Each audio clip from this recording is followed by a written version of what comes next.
Good morning. Good Monday morning. I'm Senator Bob Guida from District 2. Today we'll be holding a meeting of the Senate Ways and Means Committee. Before we start, I'd read through a checklist to ensure that the meeting we're holding is in compliance with the right to know law.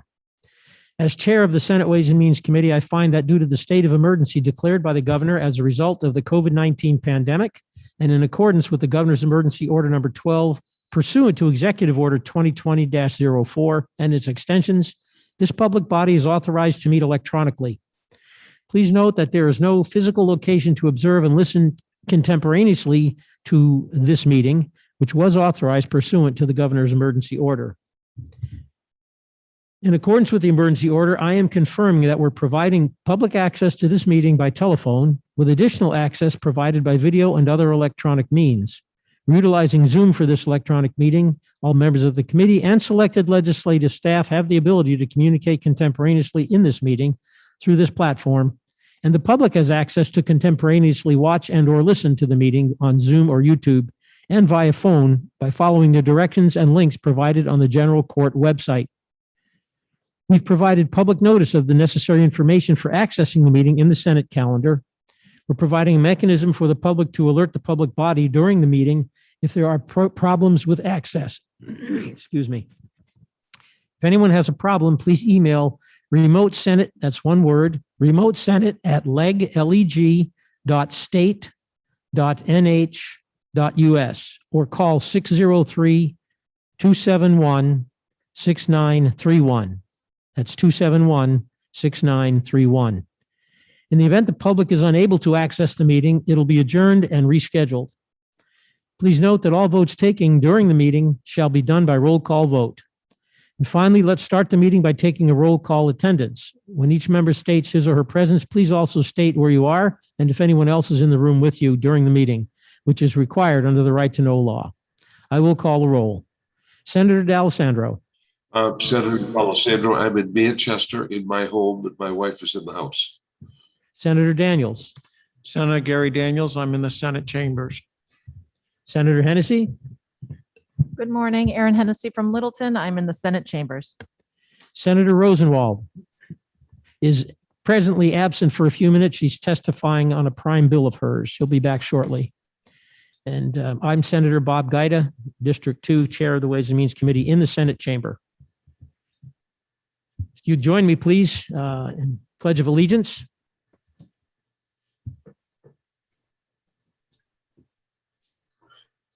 I pledge allegiance to the flag of the United States of America and to the republic for which it stands, one nation under God, indivisible, with liberty and justice for all.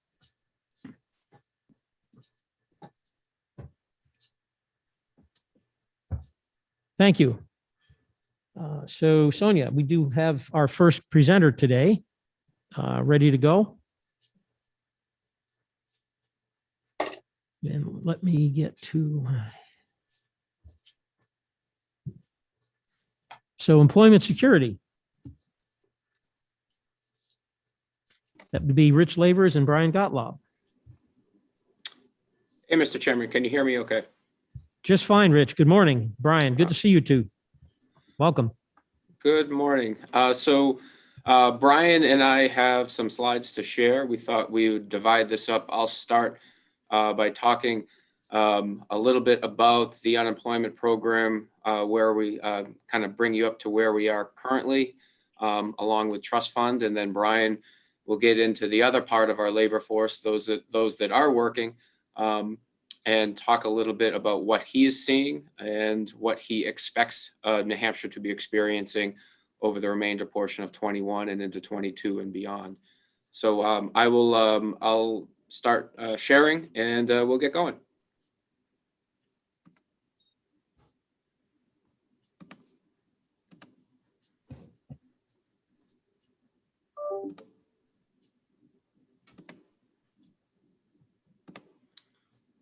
All right, I'm assuming everyone can see the first slide, okay? Yes. All right, so let's get started here.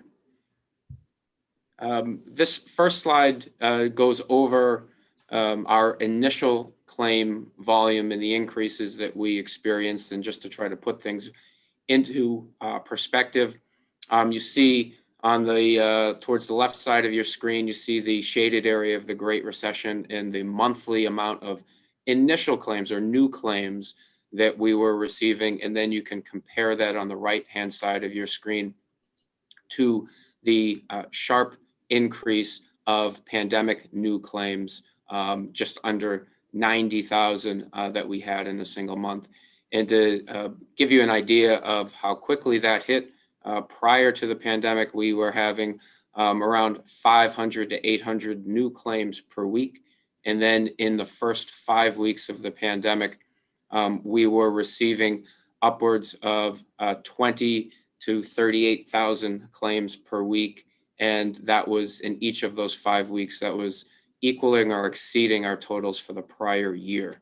So quite the start to all of this. And you can see how it compares, or really doesn't compare at all to the Great Recession, neither in the speed with which it hit and the volume of claims that we saw. Just a historic increase that doesn't have anything to really compare to. Now, our weekly claims or our continued claims, these are the claims that actually individuals file in order to trigger a payment of benefits. So here you see where we were prior to the pandemic on the left-hand side of your screen, week of March 14th, 2020, just under 4,000 claims per week. You see the height of the pandemic, May 2nd, 2020, just under 117,000 claims filed in a single week. And then where we started 2021, in that as we get to the right-hand side, just over 45,000 claims per week. That was after a building up that we experienced in the fall and the early part of the winter. And now you see where we are with week ending April 17th, where we are just over 36,000 claims per week. So we have been seeing this number fall anywhere between 2 to 5% per week for the large part over the last few months. That number represents both state and federal program claims. So people that are filing in the regular state unemployment program, as well as people that are either have exhausted their state benefits and are in the federal extension, or those folks that are unable to work for one of those for a pandemic related reason for which the CARES Act created unemployment eligibility. So that includes all of those, so that 36,000. And that number, the makeup of that number is about between 19 and 20,000 of that are people in regular state UI. And the balance of that are folks that are in one of those federal programs, either the extension program or the CARES Act pandemic program. This slide gives a good sense of where we are in terms of not only New England and the Northeast, but the rest of the country. One thing that is often overlooked, not because of the efforts of Brian Gottlob and trying to remind folks what certain numbers mean, but the monthly unemployment rate that gets published by the Bureau of Labor Statistics is not inclusive of those pandemic program related claims. What we try to do here, and we've been doing throughout the pandemic, is try to give a good sense of what New Hampshire's, what our unemployment looks like, not only for those folks that are in the regular program, but those folks that are in one of the CARES Act created programs as well, either the pandemic program or the extension program, and to compare that against other states. So here you can see when we take our current number of filers for all of those programs, we compare it against our pre-pandemic labor force prior to all of the fluctuation that we've seen, and the Bureau of Labor Statistics has admitted throughout the pandemic. We look at where we are currently at, and we're at about 4.7%. You see where we compare with a state like Maine, who is closer to 8%, Vermont, Connecticut, closer to 10%, and then you see Massachusetts up over 15%. So New Hampshire continues to be the leader in the Northeast for having the lowest percentage of its labor force, of its pre-pandemic labor force, currently filing in one of the either the state or federal unemployment programs. When we look at, and I'll just get this whole slide so it can appear here. When we look at what's going on in terms of trust fund solvency and what the pandemic has done here in New Hampshire and nationally, you see on this slide that the pandemic's impact on states across the country in terms of depleting their trust funds has been swift and been significant. We have 22 states and territories that have depleted their funds, their trust funds, meaning that they are utilizing borrowed dollars from the U.S. Treasury in order to pay their weekly benefits.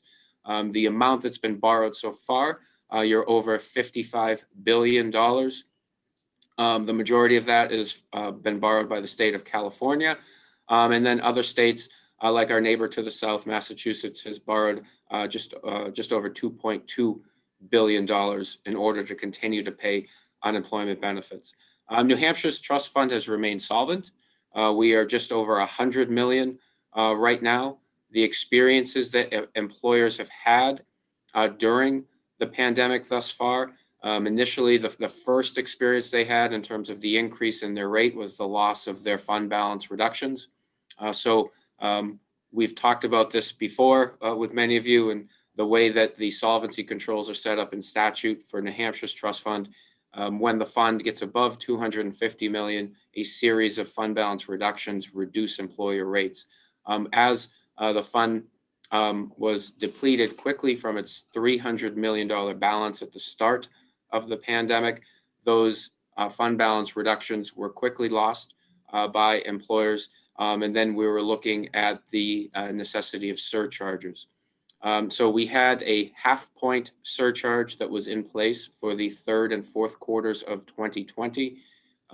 The surcharge was able to be removed as a result of Governor Sununu having deposited $50 million into the trust fund from the Federal CARES Act dollars.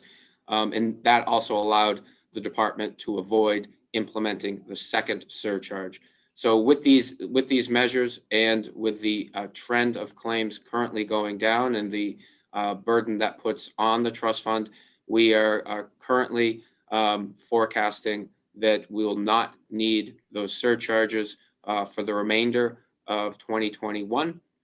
So employers will essentially be at their earned rate, or really in neutral. They won't have fund balance reductions, but they won't have surcharges as well. And the estimated savings for the measures of being able to remove those surcharges and keep them off as a savings of $65 million in taxes statewide for New Hampshire business. When we look at the dollars that have been paid out, we are now just over $1.82 billion in unemployment benefits that have been paid during the pandemic. This is both state and federal programs.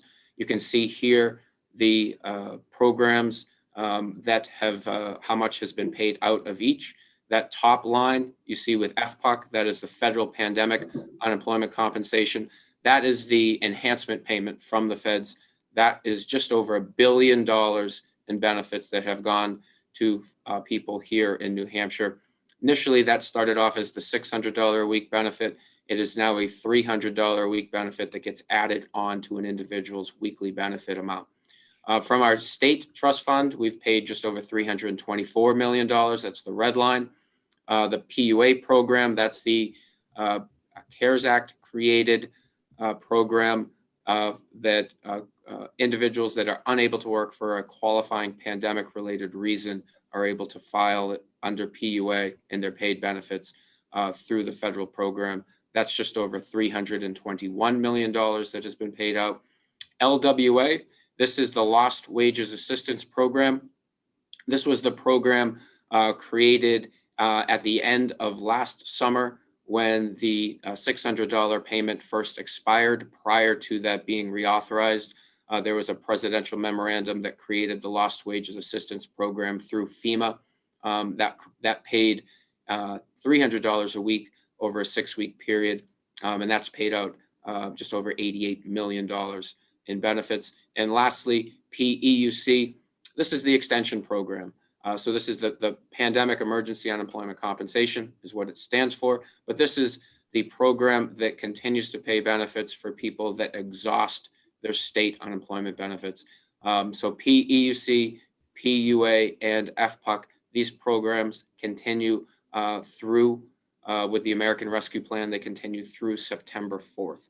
And the enhancement right now is an additional $300 that gets added per week.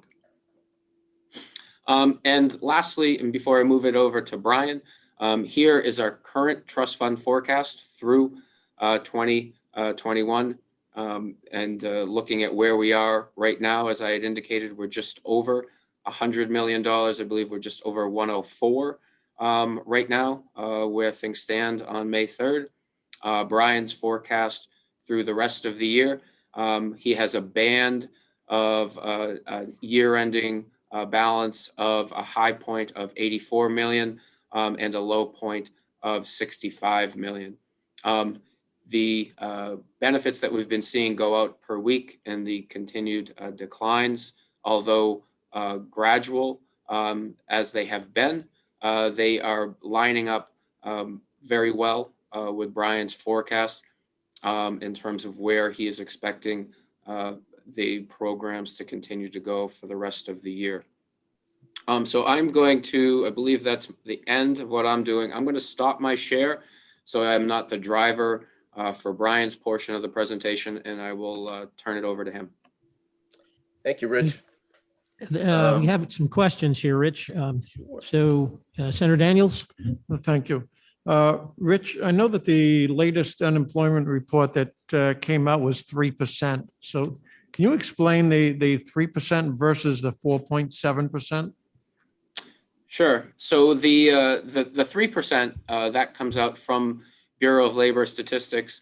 And Brian, do you have, I forget, in this presentation, do you have your slide that compares COVID claims versus with the COVID claims and the rate together?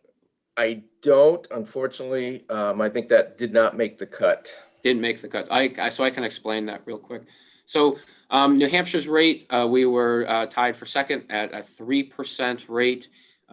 What that doesn't include are those individuals that are filing in one of the federal pandemic programs.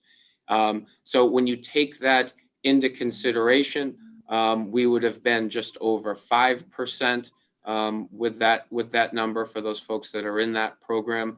A state like Vermont, who was tied for lowest unemployment rate in the country based upon that number. When you actually bring in their pandemic claims, Vermont's closer to 10%. So when you, regardless of the measure, New Hampshire is performing well. So when you look at just our state unemployment program claims and traditional unemployment, that number down low at 3%.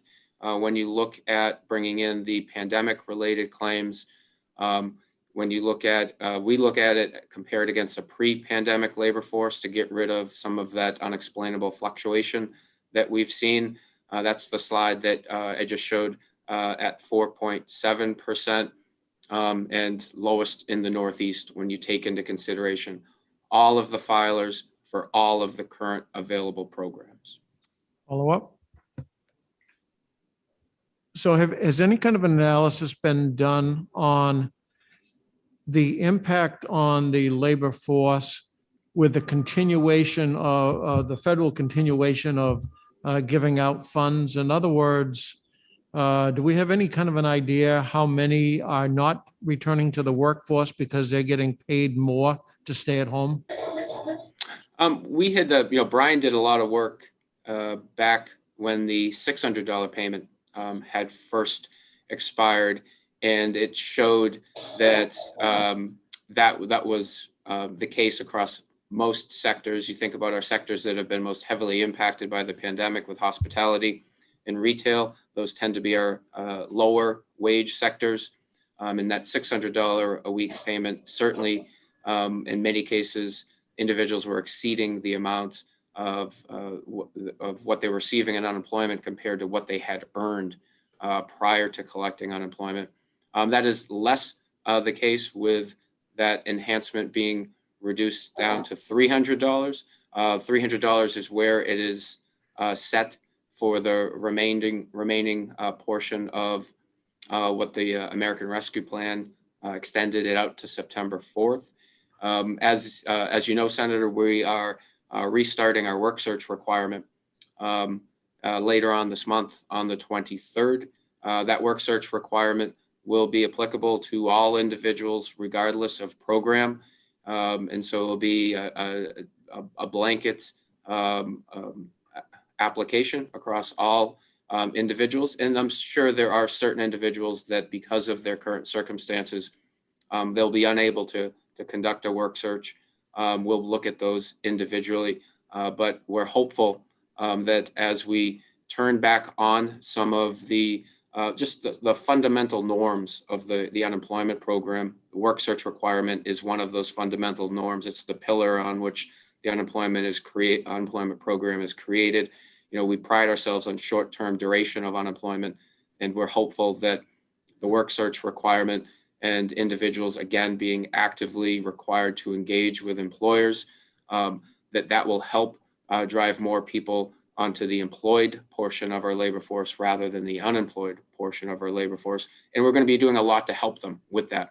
We have 10 virtual job fairs scheduled over the course of this month. We're hitting every corner of the state with both job fairs that focus on each region, as well as some sector-focused job fairs and some student-focused job fairs that we're doing. So we're excited about all of those opportunities, and hopefully we'll start to see some different numbers on those virtual job fairs. You know, we did one for the Seacoast region and Southern Tier a few weeks ago. We had 100 employers, 3,400 job opportunities across all sectors, and we had 138 job seekers show up.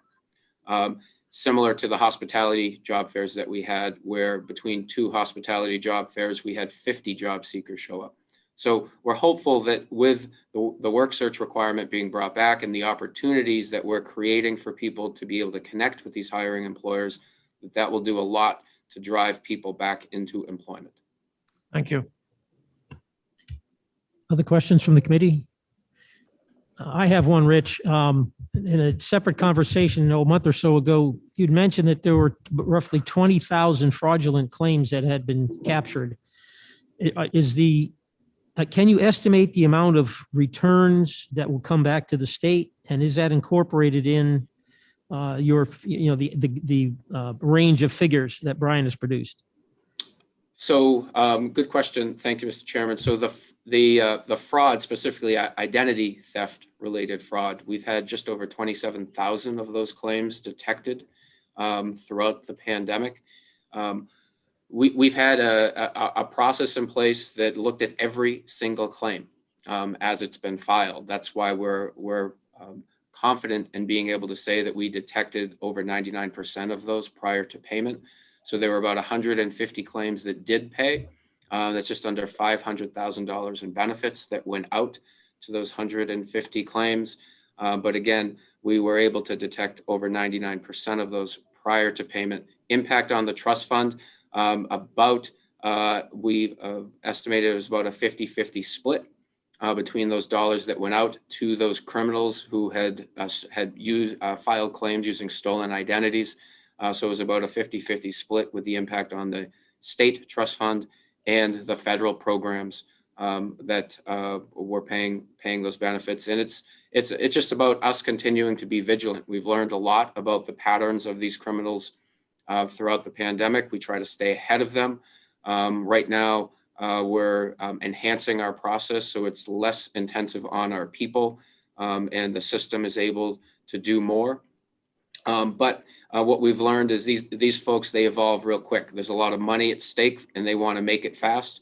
And so they've been evolving their claim filing patterns very quickly. The quality of the information that they use couldn't be any better. It's information that they are purchasing on the dark web. It's identities that have been part of large data breaches over the last decade. And it's not like identity theft we saw prior to the pandemic that was obvious each and every time, obvious if anyone looked at it. These cases are much more sophisticated. The information is good, the information is accurate, and the information is current.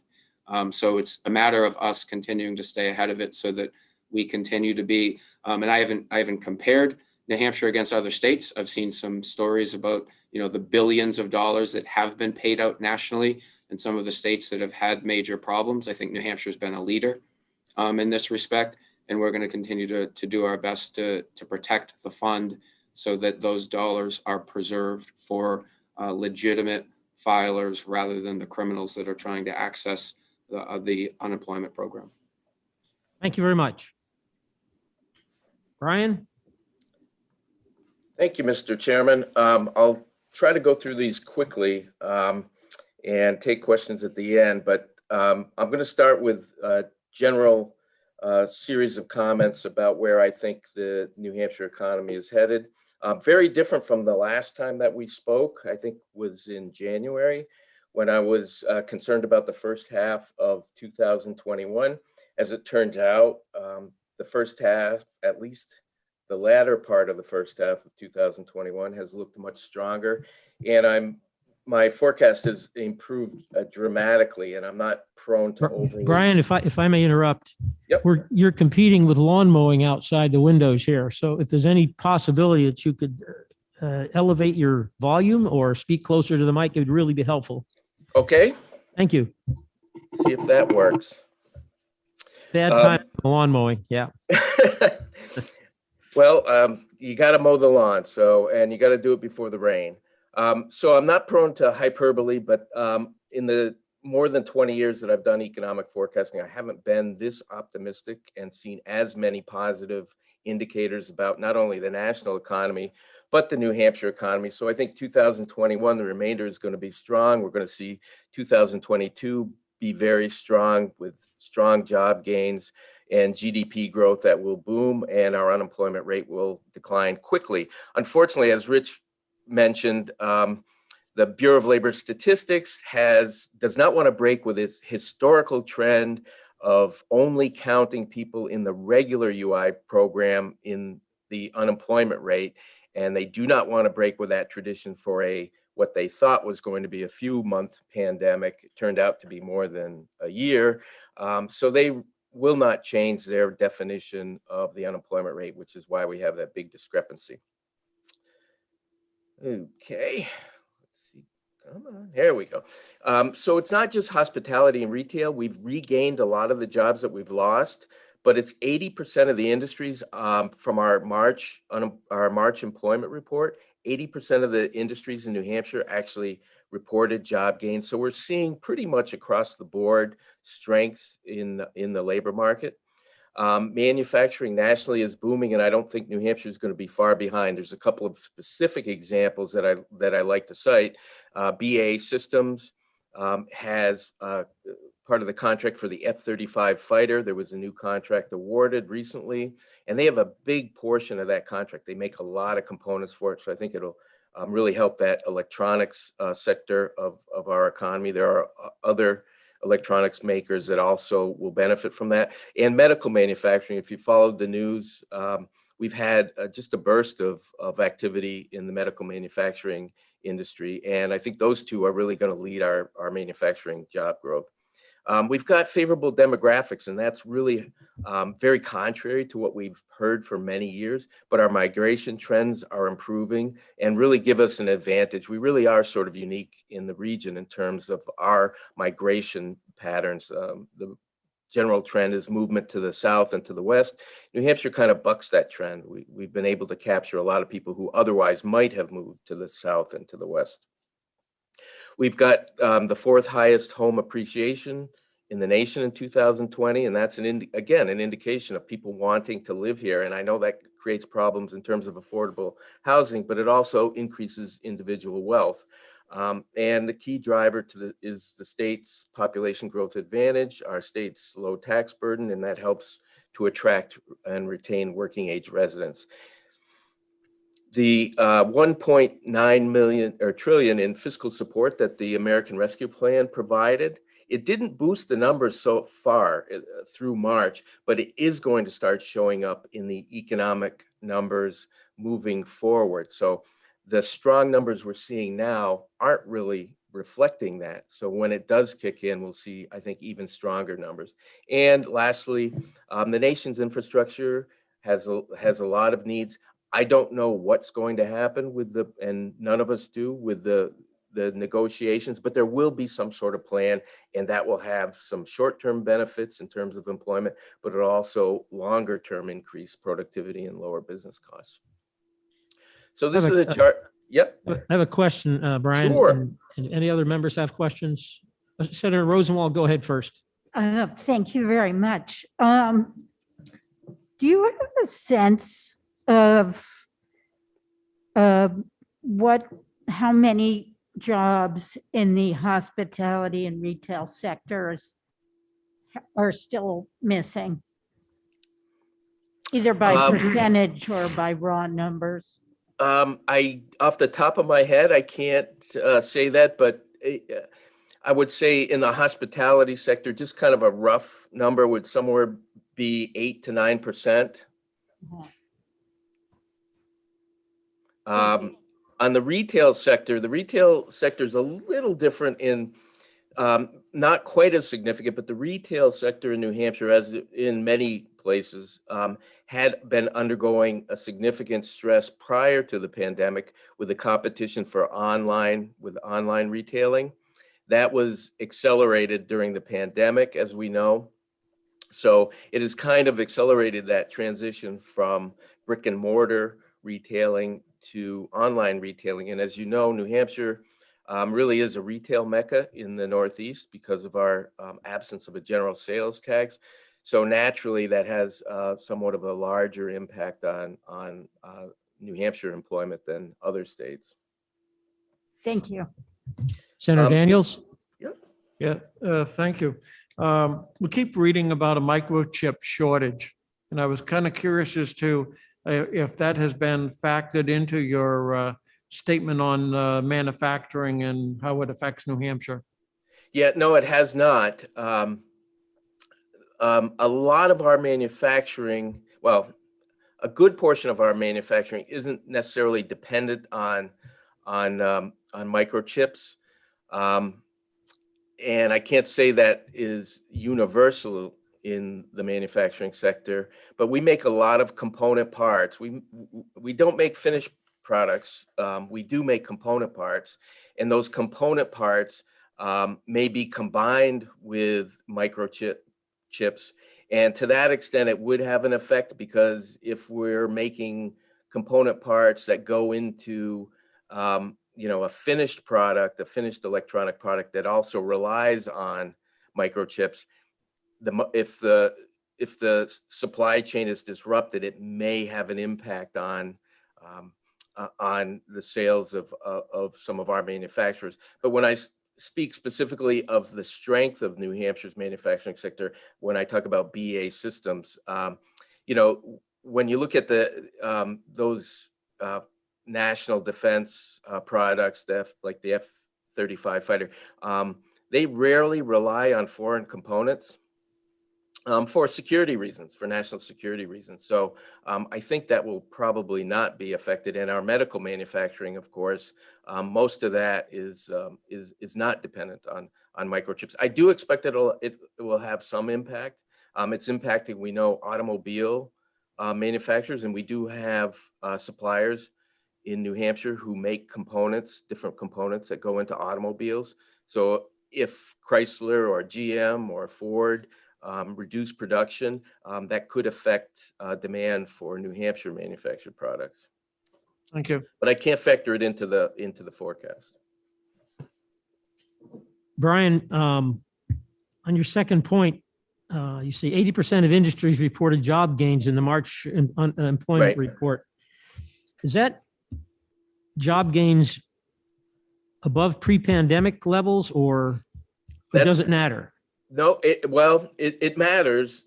It matters in two ways, and I will actually have a chart in terms of industries that have added above pandemic levels. So comparing just before the pandemic to the most recent monthly figures, I do have a chart on that. That particular statement was related to the over the month change, and that gives us an idea of the momentum. So 80% have momentum from the month prior. Not 80% have recovered their pre-pandemic levels. Okay. That will take longer. So I think it does matter. But I think we're at a point where we look to recover all the jobs and understand that's going to take some time. But what I'm looking for is, do we have the momentum? Are things moving in the right direction? And that 80% is really important because it's really sort of unusual for 80% of the industries to add employment over the month. Usually it's, in a non-recessionary economy, it's somewhere in the order of 65% would be expected, maybe a little bit less, some industries shedding, some gaining. For 80% of the industries to be adding, it's, I think, a very positive sign, and why I wanted to point it out. Other questions? Questions? No, good to go. Okay, so this is a chart that you've actually, in some form, I think I may have showed this last time. This is blue line represents where we were prior to the start of the pandemic, and it goes back to just before the last recession, the Great Recession. And you see in 2008 and 9 how employment dropped off. We had a long period, actually the longest period in our nation's history of job growth, 10 years. And then the pandemic hit. But prior to that, I had forecast, and we don't issue an official state of New Hampshire forecast, but I had my forecast was that we would add about just under 1% employment in 2020 and 1.2% in 2021. That was prior to the pandemic. And then what happened was the red line, and you see just how dramatic the decline in employment was. So it's going to take some time for us to get back not only to where we were just before the pandemic, but also some additional time to get us back to the trend growth that I saw for 2020 and 2021. And a little bit later in my presentation, I'll give you my estimate of how long that will actually take. Rich mentioned the importance of getting people back into the labor force, and that's absolutely critical. This chart, I like to compare New Hampshire to the U.S. New Hampshire is always the red line. The U.S. will always be the black line, and our neighbors to the south, Massachusetts, will be the blue line. And this just shows the change in the labor force, the size of the labor force from our pre-pandemic peak. It's an index number, so each region's pre-pandemic peak is set at 100, and you see how they've fallen during the pandemic. And Massachusetts has fallen the largest. Obviously, they had the greatest number of restrictions and shutdowns, and for the longest period of time. New Hampshire has fared a bit better, but we're still down about 2% from our labor force from our pre-pandemic peak. And if we're going to regain all of those jobs that we lost, it will be critical. And some people will not come back. One of the anecdotal pieces of evidence I look at is the filings for Social Security benefits. And you saw a spike during the pandemic, older workers stepping out, probably for health reasons.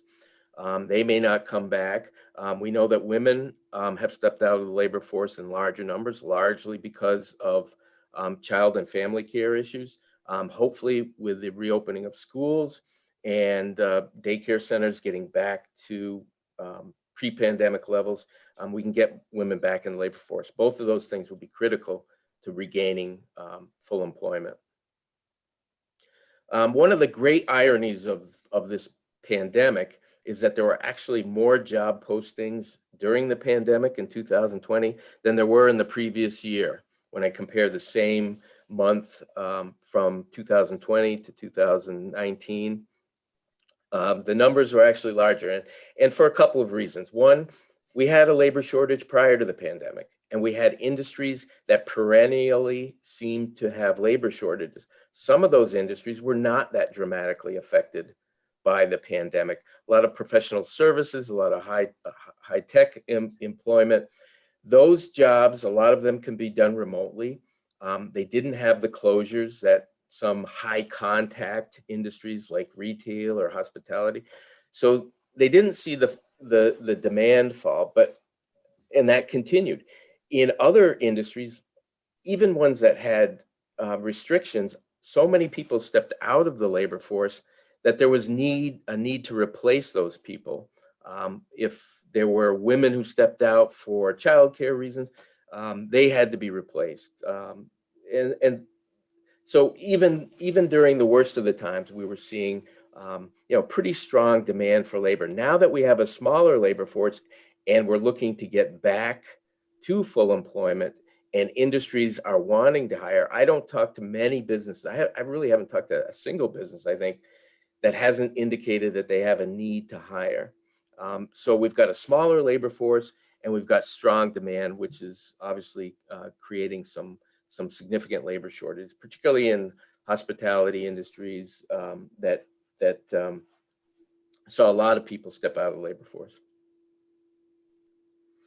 This is a chart that shows the year-over-year employment growth, and these are some high-level industries aggregated in a couple of smaller sub-industries, subsectors. So these are industries that continue to be strong even during the pandemic. Transportation and warehousing makes a lot of sense. That shift from retail, brick and mortar retailing, to online retailing required a lot more transportation, a lot more warehousing, logistics jobs. So we saw a big increase in demand for drivers, truck drivers, for warehouse people, logistics, professional, scientific, and technical industries.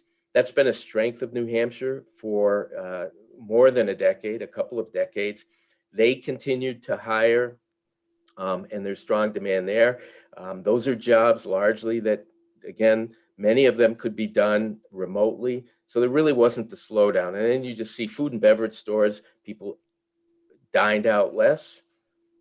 They purchased more food for preparation at home.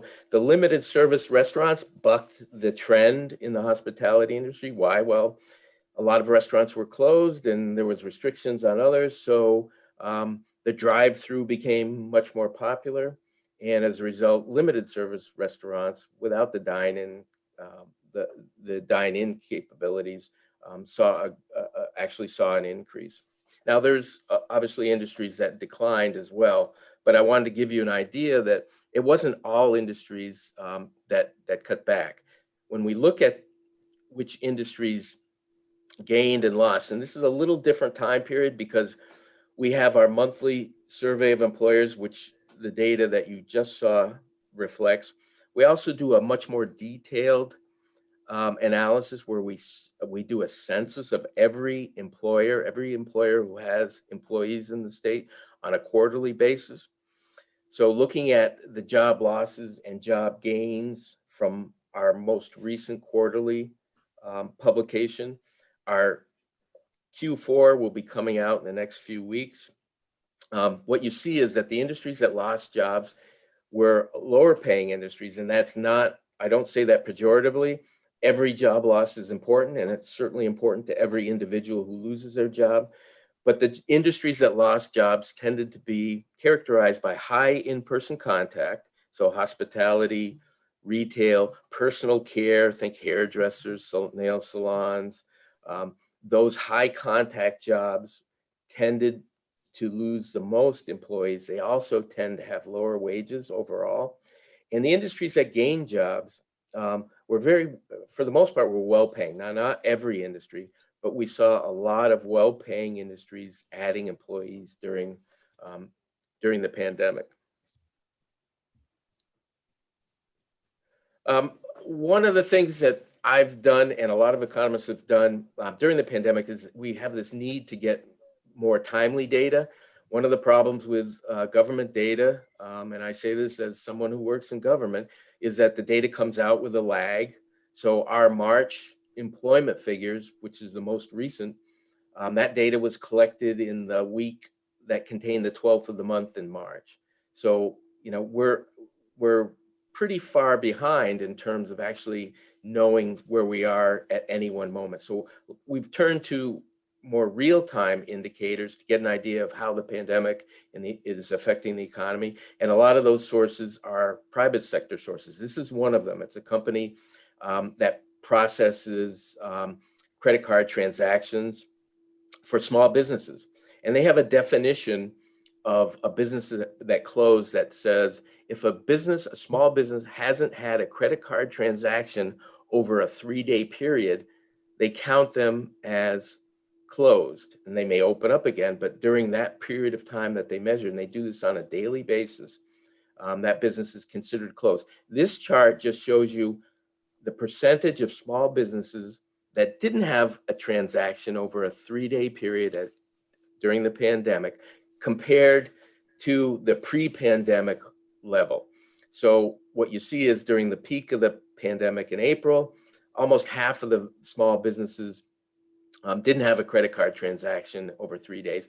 We've improved steadily, but we're still about 15 to 20%, depending on some of these dates have holidays in them where more businesses are closed, but still between 15 and 20% of small businesses remain closed, meaning they haven't had a credit card transaction over a 3-day period. This is obviously a concern, and it tends to be a concern among the smallest of businesses and also in more rural areas where I think small businesses have been more affected. This is just another private sector indicator. This is a company that does payroll and computes hours worked at small businesses. And what you see is we're down, very consistent, about 17% as of March 27th. In New Hampshire, about 17% below the median hours worked in small business. Now that sounds awful, and it is, but we compare pretty favorably to the rest of New England and the US overall, which tells us that New Hampshire is open and operating at a higher level than our neighbors and for the US overall. And go to the next one. One of the positives that comes out of this is not private sector data, but it's actually data on applications for employer identification numbers with the IRS. And the Census Bureau categorizes those applications according to the likelihood that those businesses will hire or become employers. They also have a category that shows businesses that have applied, but also applied through an agency like ours, Employment Security, for have begun collecting employment taxes. So this is the high propensity hire. It tends to be manufacturers and businesses that are likely to hire employers. And what you see is after the drop, we've seen a really significant increase. Some of that is just making up for that dip, but a good portion of that, I believe, is that the pandemic has created new opportunities. It's created opportunities for new types of businesses that I think our New Hampshire's entrepreneurial climate, which is very favorable, bodes well for kind of a new generation of small businesses and hopefully small businesses that become larger businesses in the state. Another source, again, a private sector. This is the CNN Moody's Analytics Back to Normal Index, and I've been tracking this since the beginning of the pandemic. And what they do is take about 7 or 8 state level economic indicators combined with some federal indicators. And what they're trying to do is basically measure how each state's economy is performing relative to how it performed prior to the pandemic. So that January, February, March before the pandemic period. And what you see here is the most recent data for New Hampshire is that we're still just about 11%, and we're about 10% now. I didn't include the last couple of days data in here. About 10% below where we were performing prior to the pandemic. It's not a measure of how states compare to each other. It's a measure of how you compare to what your economy was performing at prior to the pandemic. So we're getting back, and we were doing really well through the summer. And then that second wave of COVID hit, and it took us back substantially. But since the beginning of 2021, we've seen some pretty significant gains, and over the next couple of months, you'll see that pick up even more dramatically. Looking at, again, more private sector data, Google mobility reports, which gives us an idea. They track us, I mean, they don't track me because I turned my location off, but they track where people go to, and they produce what they call their community mobility reports. And what this shows is, again, it measures the daily trips to workplaces compared to pre-pandemic levels. And it shows that we're down about 20%. Some of that has to do with the fact that we have more people not working, but a significant portion of that is the increase in remote working post-pandemic or during the pandemic, and likely post-pandemic. Prior to the pandemic, we had maybe 7% of people who primarily or often worked from home. I think after we come out of the pandemic, it's likely to be in that 15% range, maybe as high as 20%, probably somewhere 15, 16, 17%, I believe. That presents some real opportunities for the state and some challenges. One of the opportunities is that if people can live anywhere and work anywhere, they're going to choose to live in places that are attractive. And I think New Hampshire, as far as the Northeast goes, is an attractive place to live. So we're going to have people live here. Maybe they will continue to work in some other states, but eventually, and they're part of our labor force, eventually they become an opportunity for our employers or new employers to capture them as part of an employer in the state of New Hampshire. And by the way, that is kind of New Hampshire's history. In the 70s and 80s, we saw a lot of people move into the state, continued to work in Mass or Connecticut or anywhere around the area. Eventually, they really upscaled our labor force, and employers saw the benefit of the skilled workers that we had in the state and started to increase employment in the state. So that's a possibility. And one indication of that happening already, of people looking more toward New Hampshire, is this. And I know this is a really busy chart, but it shows, it's again, private sector data, realtor.com. They measure online views of homes for sale in different regions, and you can get it to the county level. And those dashed lines tend to be more urban areas. So Hillsborough County, Rockingham County, Middlesex County, and Suffolk County in Mass. What you see is Suffolk County, which is the very bottom line, actually saw declines in the online views of homes for sale. Middlesex had sort of low increase, but New Hampshire saw big increases. And I looked at this across the nation, and compared to overall, New Hampshire had 3.5 times in some of our counties the number of views as other regions, even other rural regions.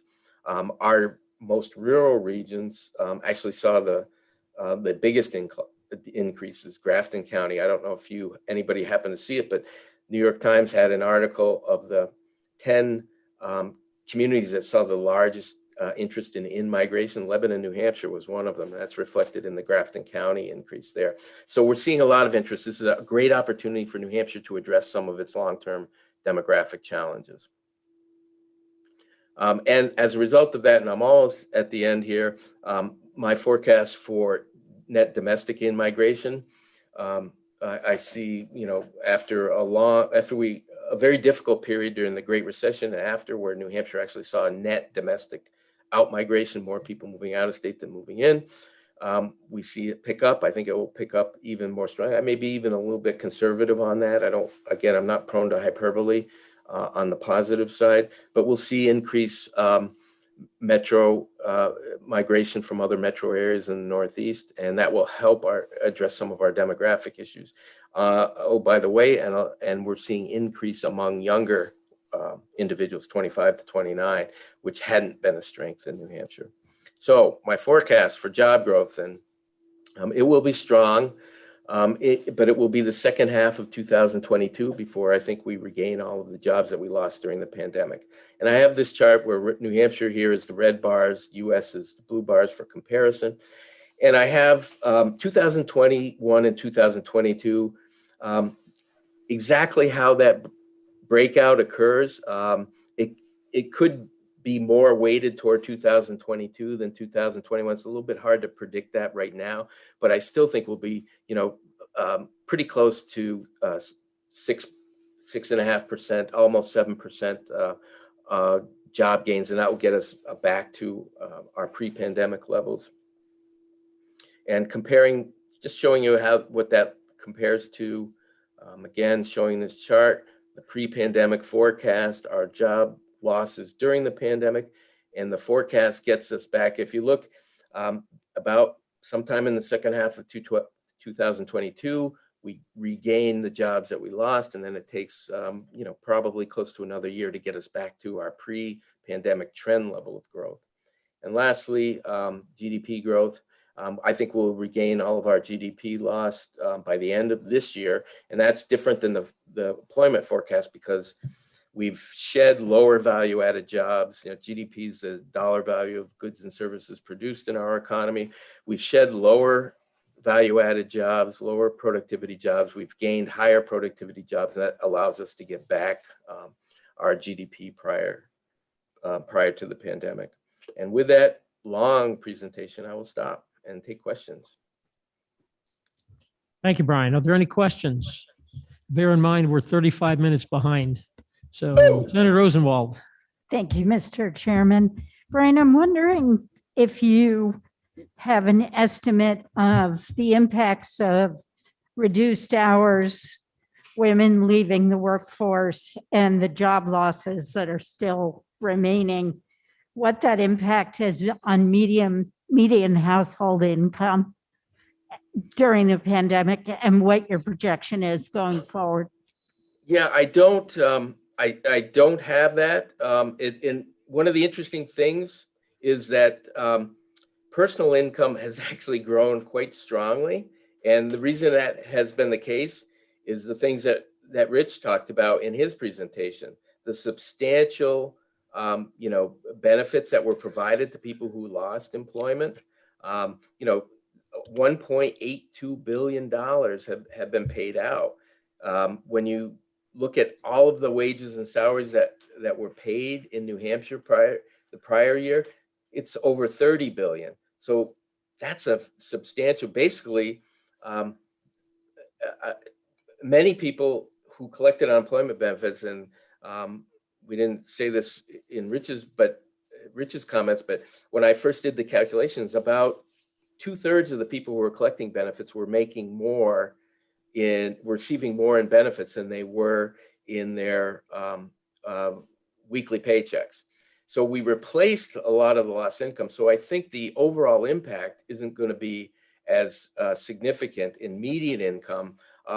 Certainly the distribution is going to change a little bit, because what we see again is higher skill jobs where people could work remotely, continued to,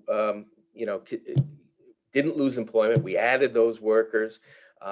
We lost jobs in the lower paying industries. And even though we're replacing a good portion of their income, the overall mix will contribute to a change in the distribution of income. But I don't really know, honestly, what it will mean overall to median income. I think most households have done, well, I will say most households have done well in replacing a significant portion of their income. That remains to be seen post-pandemic. Post-pandemic, There's going to be a change in industry employment. We know there won't be as many retail jobs. There probably won't be as many hospitality jobs, and that will have an impact long term. We're going to have to reallocate that labor to other industries that have stronger demand, and that's really the challenge of our agency. Significant number of people are going to have to be either retrained or reallocated to different industries, and that will determine ultimately what the impact is. Senator Hennessy. Thank you. Brian, can you tell me what impact, if any, when the Canadian border opens up, will that have on the jobs here? Yeah, I mean, that's always a benefit to our hospitality and retail industries. My understanding is that, Canada is actually pretty far behind us in terms of vaccination rates, et cetera. So, I'm not sure how quickly that will occur, but generally, that provides a pretty significant boost. And some of it has to do with, the exchange rate, the Canadian dollar and the U.S. exchange rate. So when the Canadian dollar is stronger, we see more of a benefit to our retail and to our hospitality sectors. Right now, the Canadian dollar isn't especially strong relative, but it will benefit. We get a lot of visitors from Canada. Maine does as well. So it will help. No doubt it will benefit. Thank you. Further questions? Hearing none. Thank you very much. And we'll move right into the insurance department.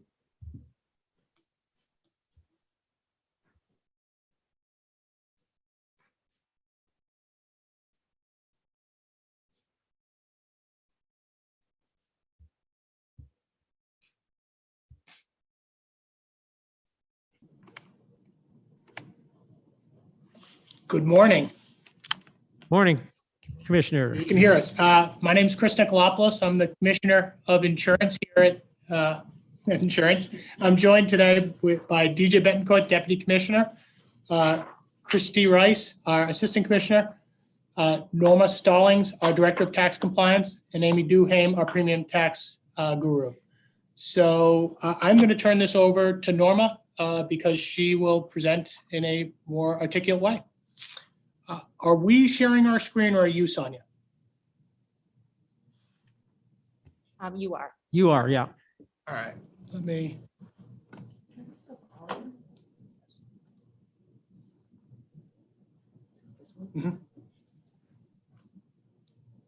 Can you see that?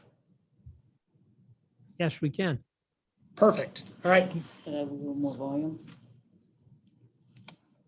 That's 100%. Okay. Good morning. We're here to discuss the premium tax revenue that the insurance department collects and is deposited into the general funds. The licensed insurance companies and risk retention groups are the admitted market that pay the premium tax rates, and the current rates are 1.25% for property and casualty lines of business and 2% for accident and health, with a minimum of no less than $200. As of December 31st, 2020, there were 1,148 insurance companies licensed and 82 risk retention groups registered that are required to file the New Hampshire 2020 premium tax report on or before March 15th, 2021. In accordance with RSA 400-A31 and 400-A-32, they're required to pay the premium tax due for the calendar year 2020, less the estimated payment that they paid on March 2020, as well as the estimated payment for the calendar year 2021. So that's kind of the cash flow, if you will, of the receipts that we have to report. On screen 3 here, we have fiscal year 2021 update for you. The current fiscal year 2020 approved budget is 130.9 million. And what we're projecting right now is that we will have 135 million. That's an increase of 2 million in the premium tax and 2.1 million in the fees collected, for a total of 4.1 million increase. On slide 4, we have, as of today, April 30th, the fiscal year to date has a favorable variance that's composed of 4.3 million in fees and 3.4 million in tax revenue. The variances in fees is attributed to a favorable variance in the producers and adjusters licensing fees. The tax revenue is attributed to favorable variances and other retaliatory taxes in credits taken. Refunds are processed for the premium tax returns with overpayments during April to June time period. And it's expected that 2021 will end up with a favorable variance of approximately 4.1 million. If I may, is it safe to say that when you say a favorable variance, that would be above projected revenues? Yes. Okay, thank you. On slide 5, we have the fiscal year 2022 and 2023. This is the original submission that we have put together back in August 2020. On slide 6, we've updated those amounts to reflect the calendar year 2020 actual premium tax base, the tax credits, and the fee data. So we would like to increase the fiscal year 2022 up to 130 million, in fiscal year 2023 up to 135 million. And again, that's just based on new information that we have. On slide 7, I've put together a chart of what the general fund insurance revenue has been historically, the actual as compared to the plan. And we have had very favorable variances over the time. Primarily, it's been connected to the Medicaid expansion, credits being less than anticipated, and retaliatory items, as well as fees being greater than what we had anticipated. And some of those factors were contributing to our updated fiscal year 2022 and 2023 projections. Jeez. So at this point, are there any questions that we can answer? Questions from the committee? Senator Daniels. Thank you. Do you have any kind of an analysis to know as far as like licensing fees, how much of an impact the pandemic had upon it? So in other words, that we were doing things more remote and we had people out of state that were now getting licensed in New Hampshire? Senator Guido, great question. Our licensing fees this year blew away our projections. In large part, we think the pandemic drove some of that. Companies figuring out where they were going to have call center staff. And so we saw a market increase in both out-of-state producer licenses and out-of-state adjuster licensing. Thank you. Senator Rosenwald. Thank you. I see on slide 6, you're maintaining the stable Granite Advantage Trust Fund transfer. What is that based on for caseloads projection? Are you thinking the caseloads won't decline through fiscal 23? That was the same. Yes. Uh, So that, we're not making, I don't believe we're making any projections as to caseloads expanding or declining. But because that money comes in one side and goes out to the trust fund on the other side, it is a wash to the final general fund budget numbers.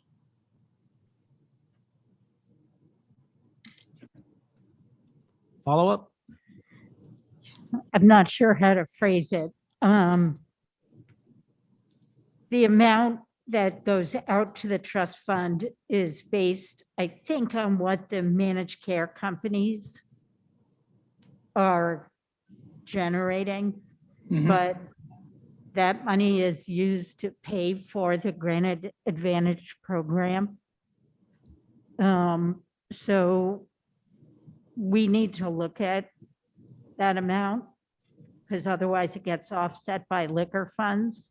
So it's kind of like all these balls in the air. And I didn't really I'm sorry, I didn't understand your answer.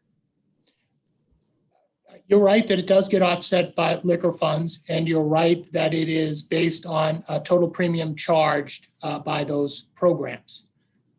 If the census in those programs was to increase, the percentage that they paid us in a tax would increase. Mhm. Our payment to the trust fund would increase by an equal amount.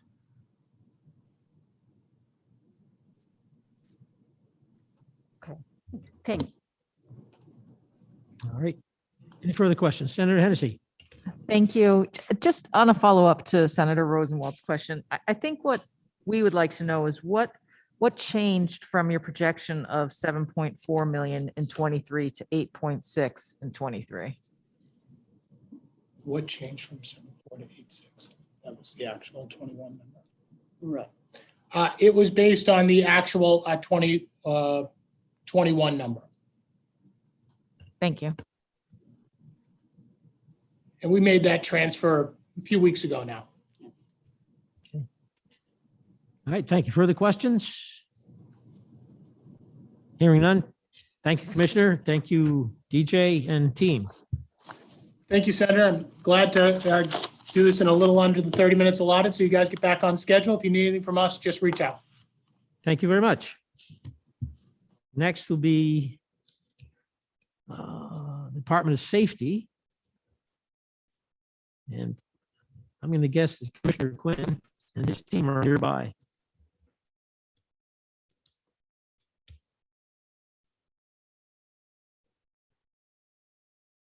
I see Steve. All right, and Scott, okay. Good morning, Steve. Good morning, Senator. Good morning, Mr. Chair, members of the committee. Steve Lavoie, I'm the Director of Administration for the Department of Safety. And with me today is Scott Breyer, who is the Chief of our Road Toll Bureau. And I'm going to share my screen with you for our presentation. If you could tell me you've seen that okay? Yes, it's Great. showing well now. Thank you. Excellent. So we'll be presenting today on the revenues that we collect, which are predominantly in the highway and general fund for the state.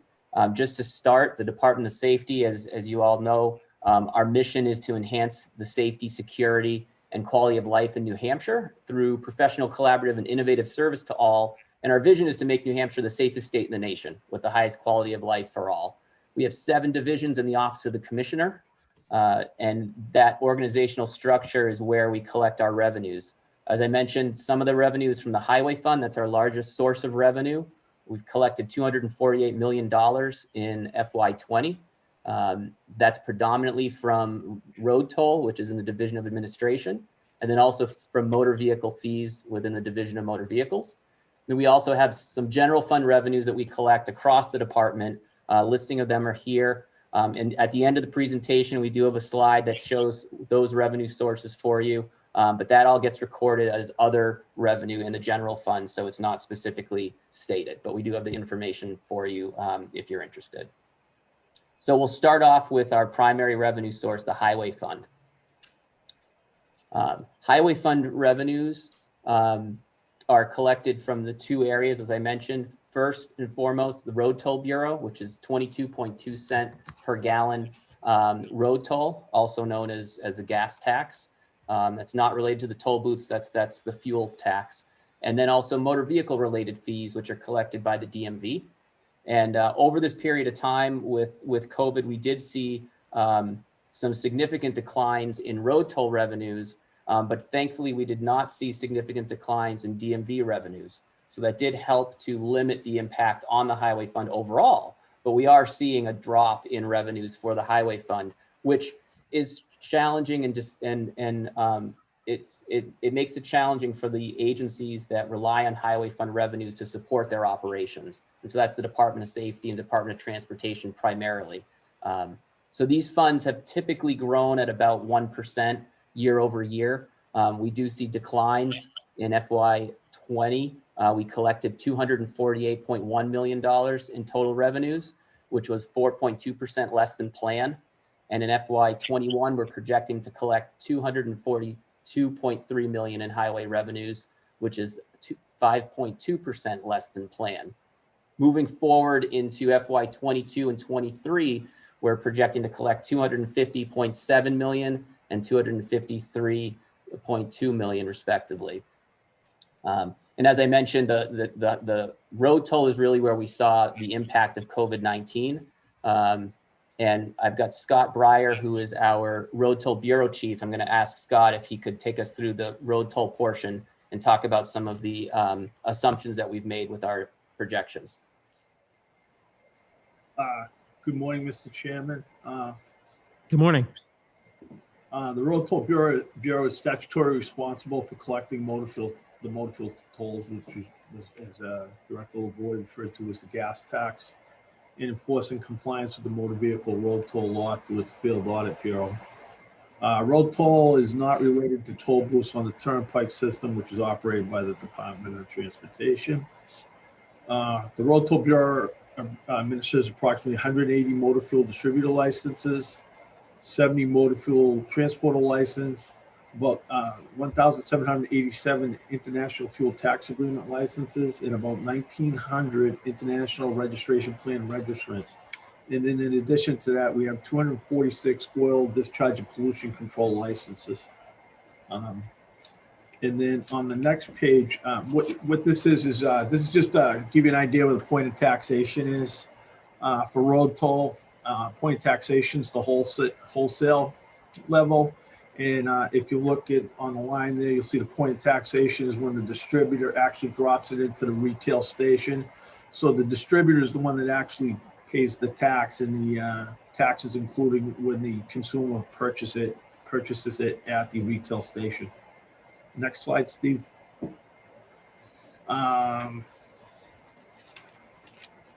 So changes in behavior in response to COVID-19 pandemic caused energy demand and supply declines in 2020. Impact in future years remains uncertain. I want to talk a little bit about the price. According to AAA, the average price per gallon in New Hampshire on April 28th was 2.74 cents a gallon. This is up approximately 88 cents from last year's average of 1.85, about 1.86 a gallon. U.S. Energy Information Administration forecasts motor gasoline prices to average $2.66 a gallon for the remainder of 2021. They also expect crude oil prices to average at $64 a barrel throughout the summer as compared to the $36 a barrel from last summer. We'll talk a little bit weather. Dry summers, snowy winters have helped to drive tourism in New Hampshire, which will result in increased fuel consumption. Because of the COVID-19 restrictions, lack of snow, and capacity limitations at ski areas put downward pressure on winter tourism fuel consumption. We expect tourism to increase if the weather remains dry. And a little bit about the economy. Real domestic gross product increased at an annual rate of 4.3 for the fourth quarter of 2020. This was followed by a 33.4% increase in the third quarter of 2020, which was offset by the 31.4% decrease in the second quarter of 2020. Companies may lock in savings associated with remote work and they may make this arrangement permanent. So if people start, we're assuming that some of the people still remain working from home. So this would reduce commuter miles and may significantly impact road toll revenues. And then just kind of summary again, road toll collected 119, almost 120 million unrestricted revenue in 20. This was about a 10.4 less than planned, which was 130.1 million. We're projecting to collect 116.1 million unrestricted revenue in fiscal year 21. This is down about 16.2, which is less than 12.2, less than the plan of 132.3 million. And in fiscal year 22-23, projections assume that full recovery in a post-COVID environment will be around 5% of pre-COVID levels due to permanent reductions in commuting. Road toll collections for the prior month, for example, the April revenues are actually based on March fuel consumption and deliveries. A low of minus 36 was experienced in May of 2020. You began to see a recovery through October 2020, but that was followed by another decline, a weakness during the winter months. We expect the recovery to continue into the summer on track to plateau at around 5% of the fiscal year 19 months. This assumption is a permanent loss in some commuting miles. The 5% plateau could be higher if more companies require employees to return to the office on a full-time basis. The fiscal year 22 estimated road toll revenue of 120 million assumes a 5.75% decline from pre-COVID fiscal year 19 amounts, and the fiscal year 23 estimated road toll revenue of 121 million assumes a 4.5% decline from pre-COVID 19 amounts. I'll be happy taking questions about road toll. If not, if there's no questions, I'll turn it back over to Director Lavoy. Are there any questions?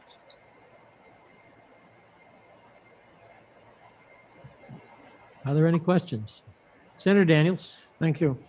Just on your estimates for 21, with things starting to open up and people getting vaccinated, starting to move around again, why would you project that the revenue would be down? That projection's based on, we're making the assumption that a percentage of people that have been, some businesses that have allowed their employees to work from home might continue that practice into next fiscal year, because they might be experiencing cost savings with not having to have the buildings running and so forth, and might, use this new model of letting people work from home. Follow up? Follow up? So following that same logic, why would you not project that 22 would be even lower, because employers would be much more comfortable with people working at home? That's Scott. I can jump in and explain that. So part of the reason, Senator, that you're seeing such a decline for 21, I'm going to go back to this slide here. The losses starting in January, these losses here, 9%, 15, 12, 14, those are all locked in. So that's revenue that's not coming back and that we're not going to recover as we move forward. So that's what you're seeing as in the 21. There was an increase. We're still below plan. So 0 would be baseline, assuming we're at plan. So for the entire portion of FY21, we've been under budget, or under plan for revenue. And so we're projecting to start getting closer to our forecast, to where we expect it to be. The real question, or the unknown, is what we're calling where are we going to plateau? Are we projecting to plateau at full pre-COVID numbers, or are we projecting to plateau somewhere slightly below? And so, to be conservative and based on the information that we have, we're projecting to be slightly below our pre-COVID numbers. Okay, thank you. Further questions? Senator D'Alessandro. Thank you, Mr. Chairman. Thank you, Steve, for that comment. Steve, I think it's totally unrealistic for us to believe we're ever going back to baseline. Two factors I want you to talk to me about. Tell me about the number of electric cars that will be on the road and the rapidity of that situation. That's number one. And number two, the escalating cost of gasoline, which seems to be certainly on its way up, which would again prohibit people from driving. Sure. Thank you, Senator. So yes, so there is a transition that's occurring to electric vehicles. More importantly, though, we're continuing the transition to more fuel efficient vehicles, even those that are gasoline powered. So Right. We've always had this downward pressure on our road toll collections. The big question there is, when will we expect to see adoption rates of EV vehicles increase, specifically here in New Hampshire? So within our estimates, we're assuming the same adoption rates that we've seen over the last several years. And so that's factored into that plateau level that we've come up with. I don't have an exact number to share with you as far as how many EV vehicles, but I can tell you a little bit about why we're assuming similar adoption levels. With EVs, as you know, one of the big challenges that people have is the ability to charge their vehicle when they're on a longer trip. So charging at home, that's easy. That's something that people can do, but we don't currently have a robust infrastructure for EV charging throughout the state. And because we're a rural state, people rely on their vehicles for day-to-day operations, for getting groceries, and also for traveling, for tourism, those types of things. Until we build out that infrastructure, it's unlikely we're going to see the rates of adoption for EV vehicles like we might see in other parts of the country who already have that built out. So for the purposes of 22-23, we're projecting to maintain and not see a huge change. That could easily change, especially as we go into the next biennium, the future biennium, 24-25. And we could have a significant shift within the 22-23 biennium if fleets start to change. And when I'm talking about fleets, I'm talking about Amazon, UPS, some of the more commercial delivery type of services. If those fleet vehicles start moving towards EVs, which they've indicated they intend to, but not within the next 2 years, usually within a 3 or 5 year period from now, that's going to continue to push downward pressure on our highway fund revenues. So this is a problem that is going to get worse the longer it goes. We don't believe it will have a significant impact over the next 2 year period. The cost of fuel, as Scott had mentioned, that's one of the 3 key drivers on road toll, on fuel consumption. It's price, its economy, and its weather. So if we have the best weather that we have and the economy is doing well, if the cost of fuel starts to exceed a certain amount, people start changing their behaviors because they don't want to be spending additional money to get from point A to point B, and so they reduce their travel. So if the costs do continue to rise, we would expect that there would be downward pressure on the usage. The other piece that we thought about is, if you look at this in the summer and fall of 20, when the pandemic first hit, we saw a big recovery rather quickly in gasoline usage in the state. And we believe a lot of that is attributed to the restrictions, the quarantine, travel restrictions, where we had visitors coming into the state from surrounding states, from Massachusetts,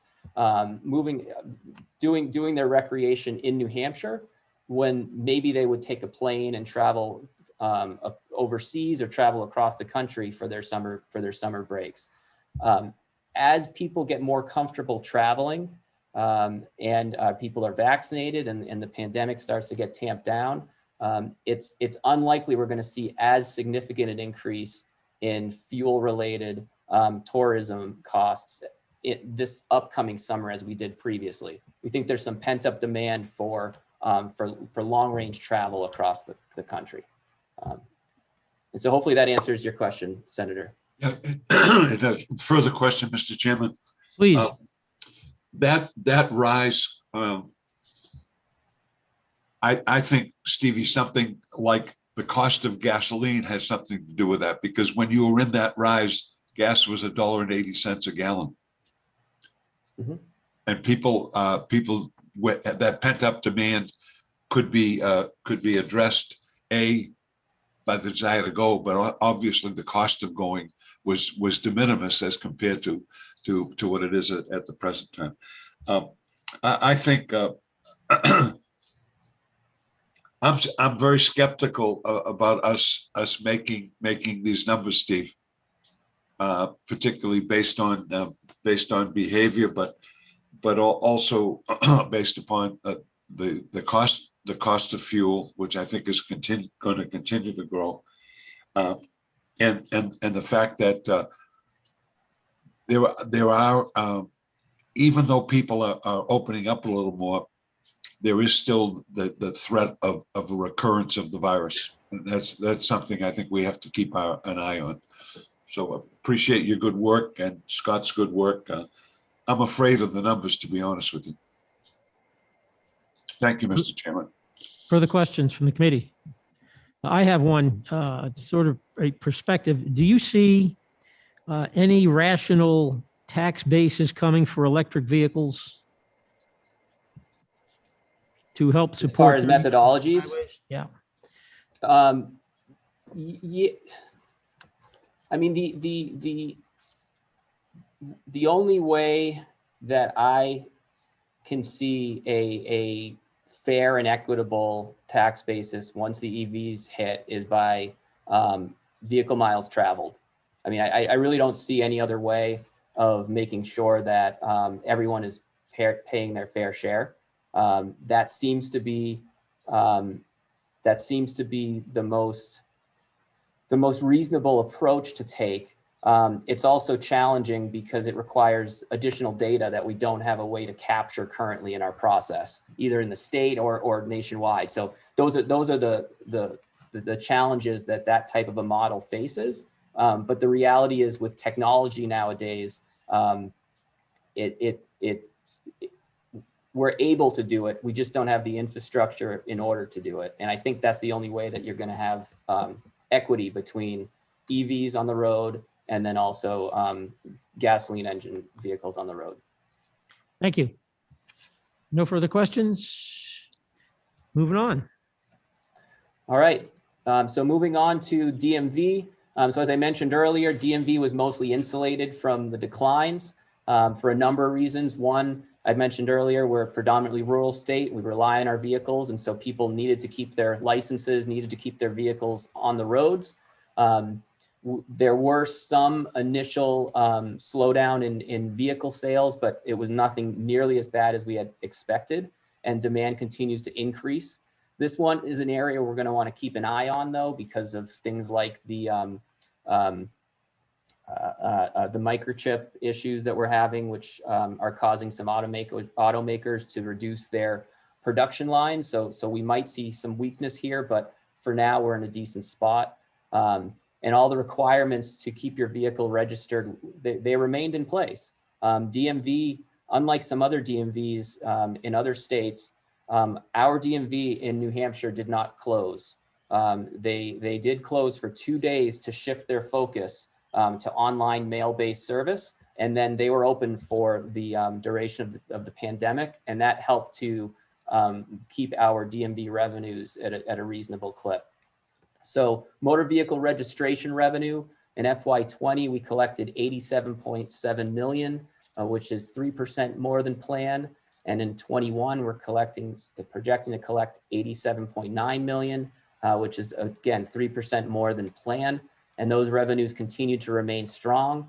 And we're assuming a 5% decrease from pre-COVID levels for the remainder of this year. So these projections could be conservative. There might be some additional funding that comes forward from these. Motor vehicle operators, this is our driver licensing revenue. Operator revenue in FY20 was, we collected 12.6 million, which was 5.5% less than our plan. And in FY21, we're projecting to collect 9.6 million, which is 13% more than planned. The decline here, the year over year drop that you see, 12.5 to 9.6, this has to do with a dip year with 5-year renewals. It used to be 4-year renewals. They've moved into a, moved into a 5-year renewal process, which created this dip year, which you can see is starting to resolve itself. The last dip year, we collected 7.1 million. This year, we're projecting to collect 9.6 million. We project this will resolve itself after the 2035 year, but we'll continue to have a dip year moving forward. But again, DMV was open, license renewals were occurring online. People could get their licenses and continue to do so. Another piece just for the committee's information, Real ID. The Real ID compliance deadline was expanded last week. It was October 1st of 2021, and that's been extended until May 3rd of 2023. So we do expect that we'll see some individuals who were accelerating their renewals ahead of schedule to get their Real IDs may not do so now until later. But that should not have a significant impact on our revenues related to motor vehicle operators. Steve, I have a question for you. Yes. Relative to motor vehicle operators, registration, and so forth. Does your projection take into account the significant surge in in-migration into the state?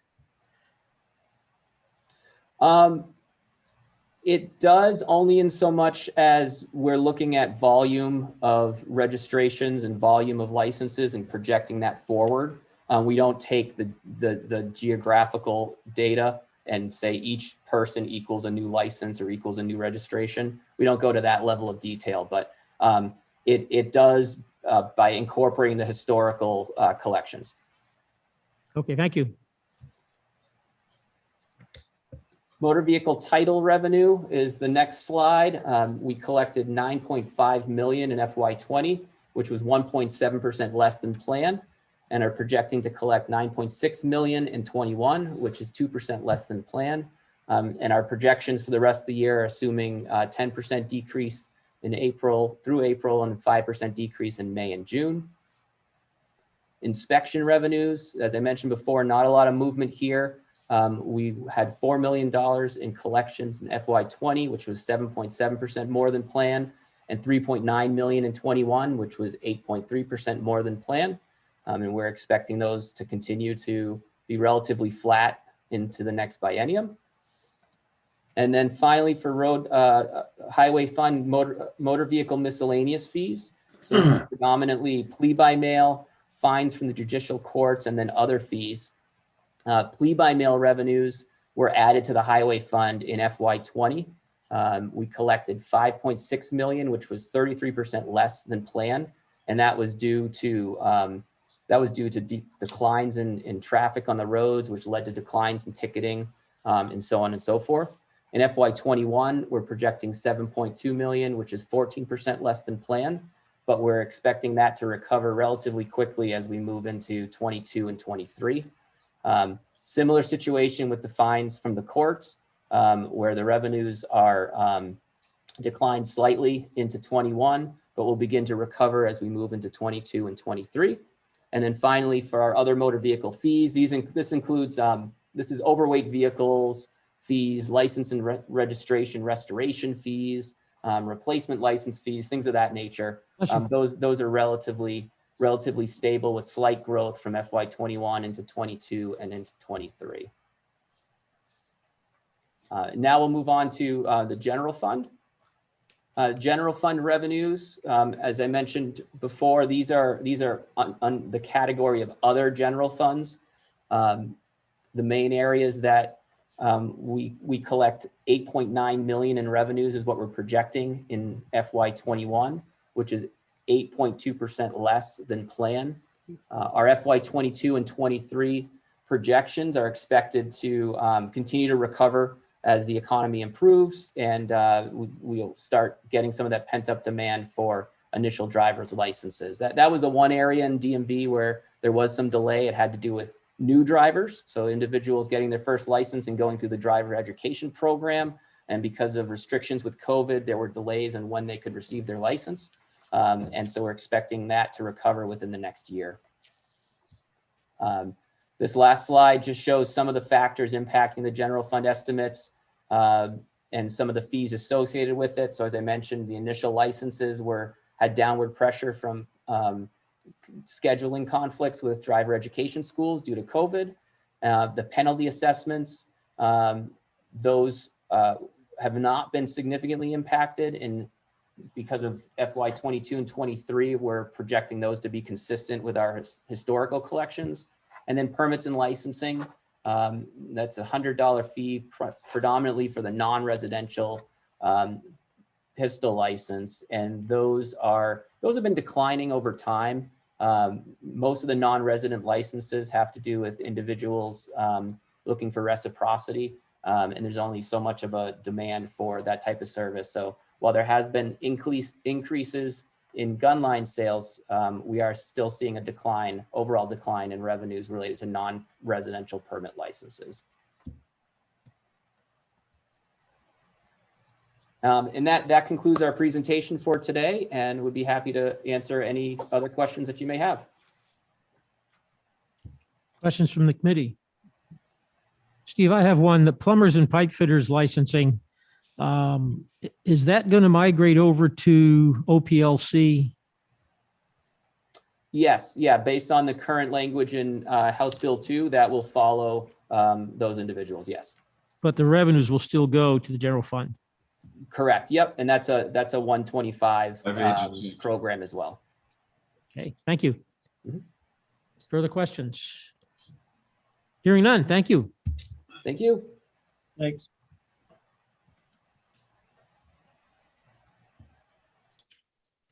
Thank you, Steve. Always a pleasure to see you. Same here. And Scott, nice to see you.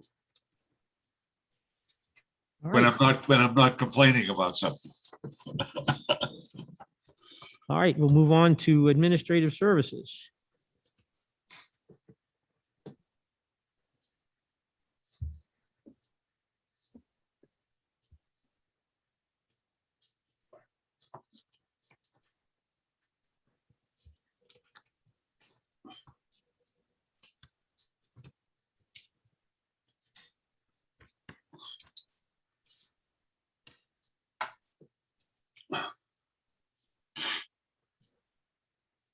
Madam Treasurer, welcome. Thank you. Good morning, Mr. Chairman and members of the committee. I know Dana Cole is on the call as well. I think she's probably the one that's going to start this presentation, or if she has troubles joining, I'll be happy to start with my portion of the other revenues, but I'll just wait for a signal. Okay.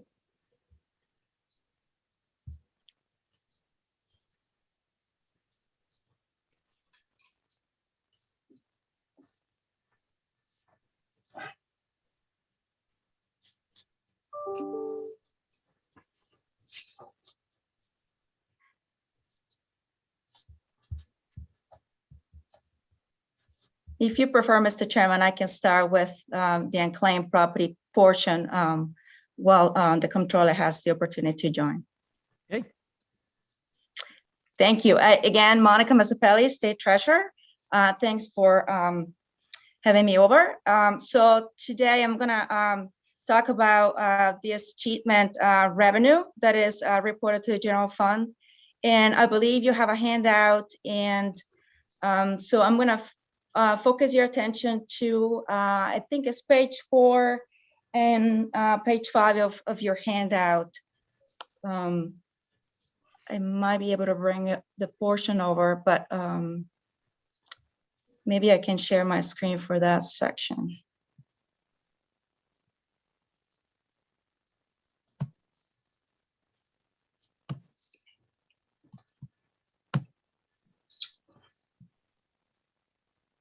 Can you see my screen? We can. Yes. And we have a handout as well. That's good. Excellent. So again, I'm gonna just focus on the area of abandoned property. So you see, I think it's in 2, 3. The fourth line, we're showing abandoned property and interest on surplus funds, which is the revenue sources that we are responsible for. So I'm going to start with a very brief overview of the achievement revenue, probably a refresher for all of you. But what it is this is property, unclaimed property reported to us that we have not been able to return to the rightful owner. So for the projection of the achievement revenue, we use a 10-year average methodology that allows us to, just based on history, try to project how much we're going to be able to achieve to the general fund. So the formula that we use is, we know the amount that has been remitted to us in a particular reporting year. So we consider the actual remitted to us. And then we take a 10-year average of the securities that security liquidation that we have to, that is part of the formula. The securities that have been reported to us, we liquidate those and we include that as part of the cash for the achievement calculation. Then we also consider the 10-year average of the claims that we've been able to pay relative to that particular report year. And we also subtract the administrative cost, our operating cost. And after we determine and we obtain the net available to us cheat, we have to identify how much we need to cheat to the counties. So the rest is what we're going to be able to cheat to the general fund. So for fiscal year, so of the components of the formula, for the most part, all of those pieces, all those elements are pretty much predictable. The one that is, I will say, more volatile is the proceeds that we're anticipating from the sale of those securities, mutual funds, stocks, and all of those securities that are reported to us. So, for example, in fiscal year 20, we had to deal with the impact of the market. So during the time that we were actually selling those securities, that's when we had the markets, they became unstable, and as a result, we received less proceeds that we were anticipating. So again, that's a component that we would do our best to estimate, but the reality is, when it's time to sell those securities, that's when we have to deal with the reality of the capital markets. So in fiscal year 21, we started liquidating those securities, and so the preliminary results are pretty close to what we were expecting, and so that's going well right now. So, but we also have all the other components that we're not able to run pretty closer estimates of what this achievement is going to look like. So so right now the estimate is 15.6 million for fiscal year 21, and that is really a decrease from our estimate. We had anticipated, based on the methodology that we use, that we were going to obtain 17.2 million. But again, having the number that relates to the proceeds, we know how much we've returned to claimants so far. And so we also been able to identify how much we're going to be able to return to the counties. And so our number decreased, and we're now our best estimate right now is close to 15.6 million. And that's also, obviously, that amount is as of today. But then we also we have a couple of months to get the real number. I guess a couple of comments related to fiscal year 21 is the number that is over the last few years, a number that has increased is the payment that we send to the counties. And what our peers are now is that's primarily driven by increased compliance by state agencies, for example. So the compliance and the fact that they're reporting to us on a regular basis, that has increased the payment, for example, and because the state resides in the Merrimack County, so now the Merrimack County is receiving an additional amounts because of that increased compliance. So it's just another component of, you know, what could change in this calculation. So looking at fiscal year 22 and 23, again, those numbers for fiscal year 22 is 16.8 million. And for fiscal year 23, we're projecting 18.4 million. Again, that's using the actual remitted amount for report years 18 and 19. And then the rest is, you know, the 10-year average that we use in our methodology. I guess one more comment I want to add. So in talking about how much we pay to the counties, perhaps that's something that we were going to revisit to see if it still makes sense to use a 10-year average for those payments. But that's something that, you know, we'll probably consider if there is if that's a piece that we want to change in this methodology. So so just to close this portion of the presentation, what I just want to remind everyone that is this is really not revenue. This is how the state or the general fund benefits from the fact that we have not been able to return property to the rightful owner.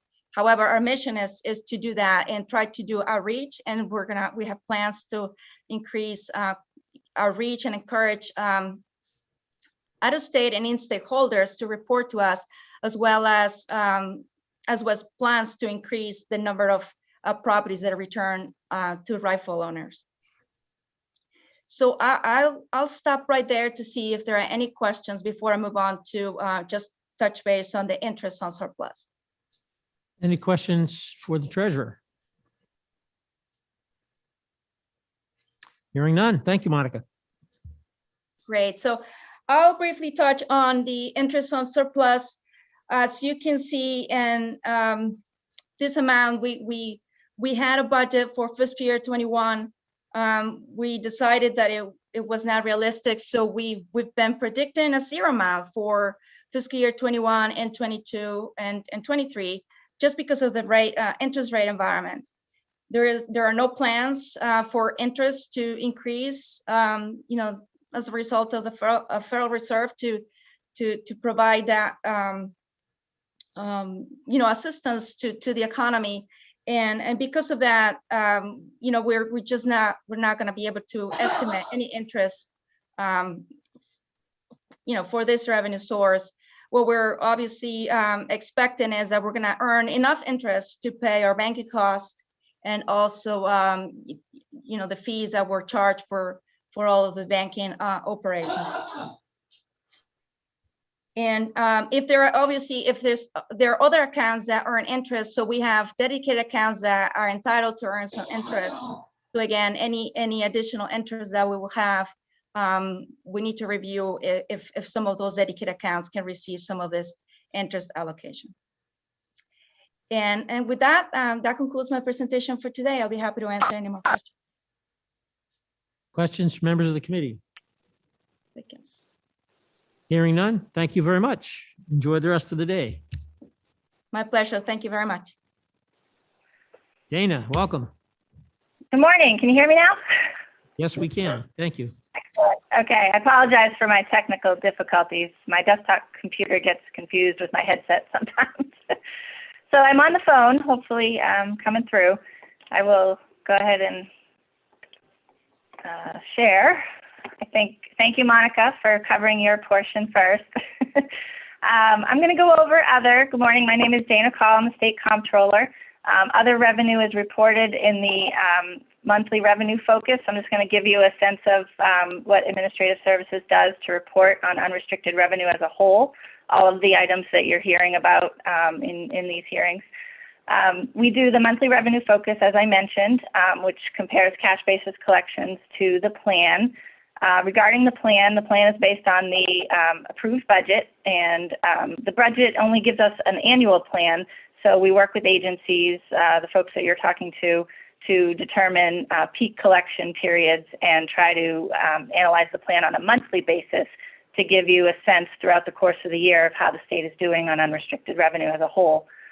And then lastly, if there are any other standalone legislative items that affect unrestricted revenues, we will likely footnote that.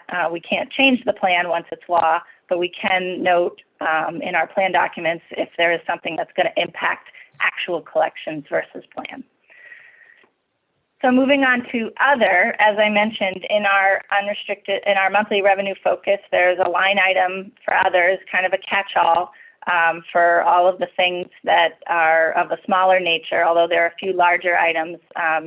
As Monica mentioned, Treasury has a couple that they take care of, and then Administrative Services takes care of the billing and collection of the, we'll call them the recoveries of items that are budgeted through its general funds, but we collect recovery on that from federal and other revenue sources. So what's referred to as the SWICAP is the statewide indirect cost recovery. I'll get into a little bit more details on that later on and how that's calculated, but that's one of our larger line items for the year in other, as well as the post-retirement benefit recovery. So we'll talk about those when we get to the numbers. And I mentioned a few others. You heard from safety earlier. These are some of the larger ones that show up in our presentation. And on the last section of our presentation, we list the various 140-ish other revenue sources that are all of sort of the small dollar items that roll up into other.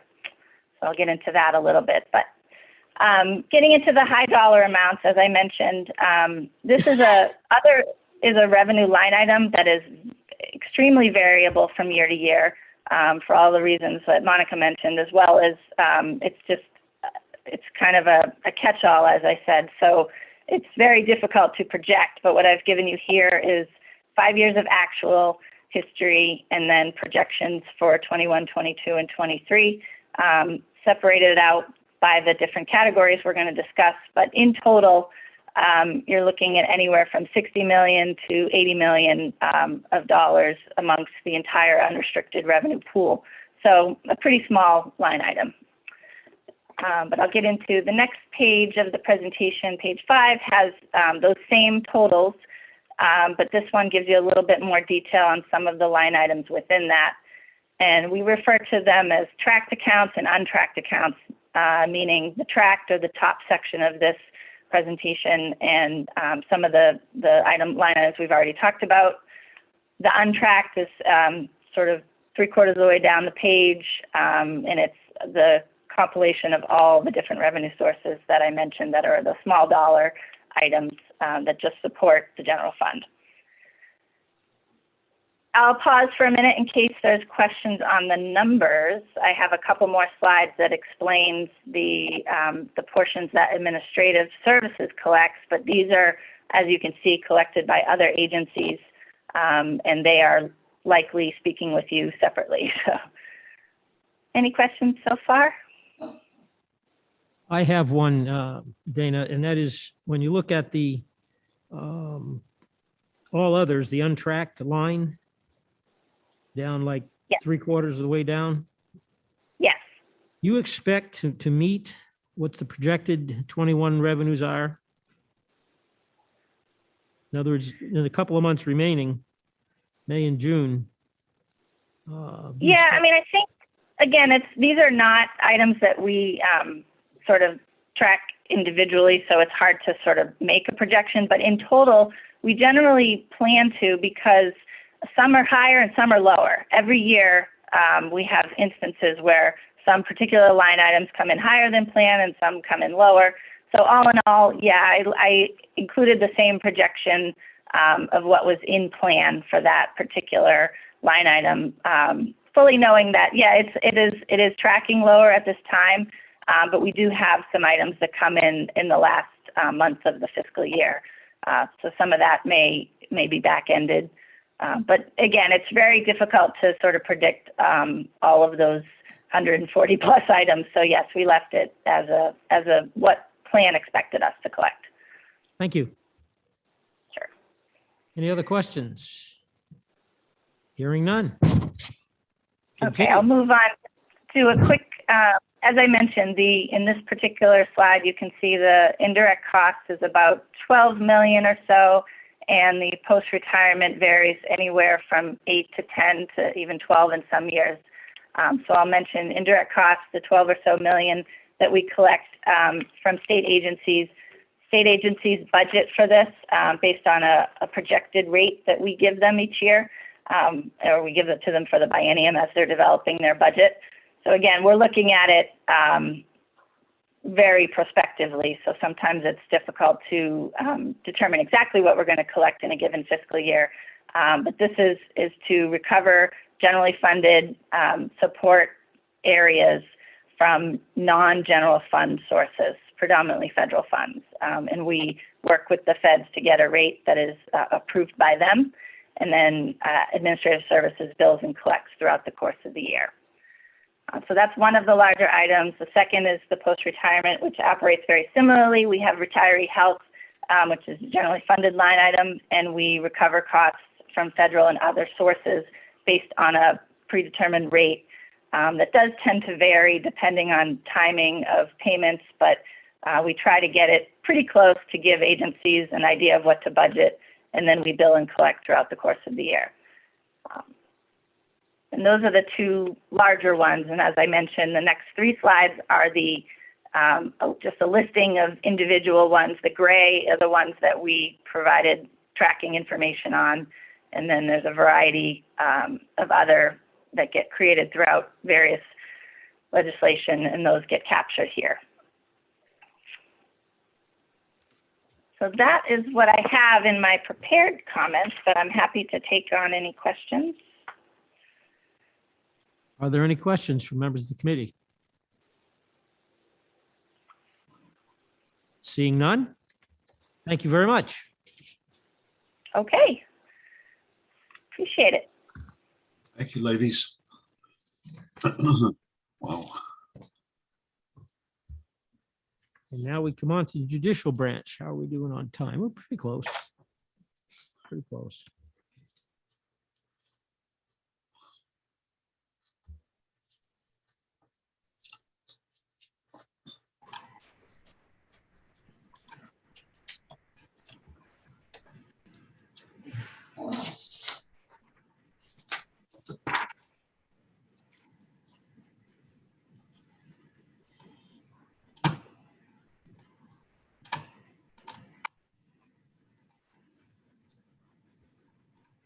Morning. Can you hear me?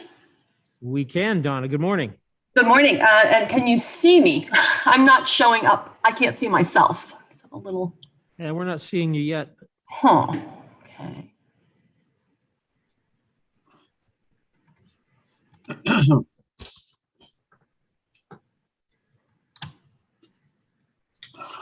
Is that? I'm okay.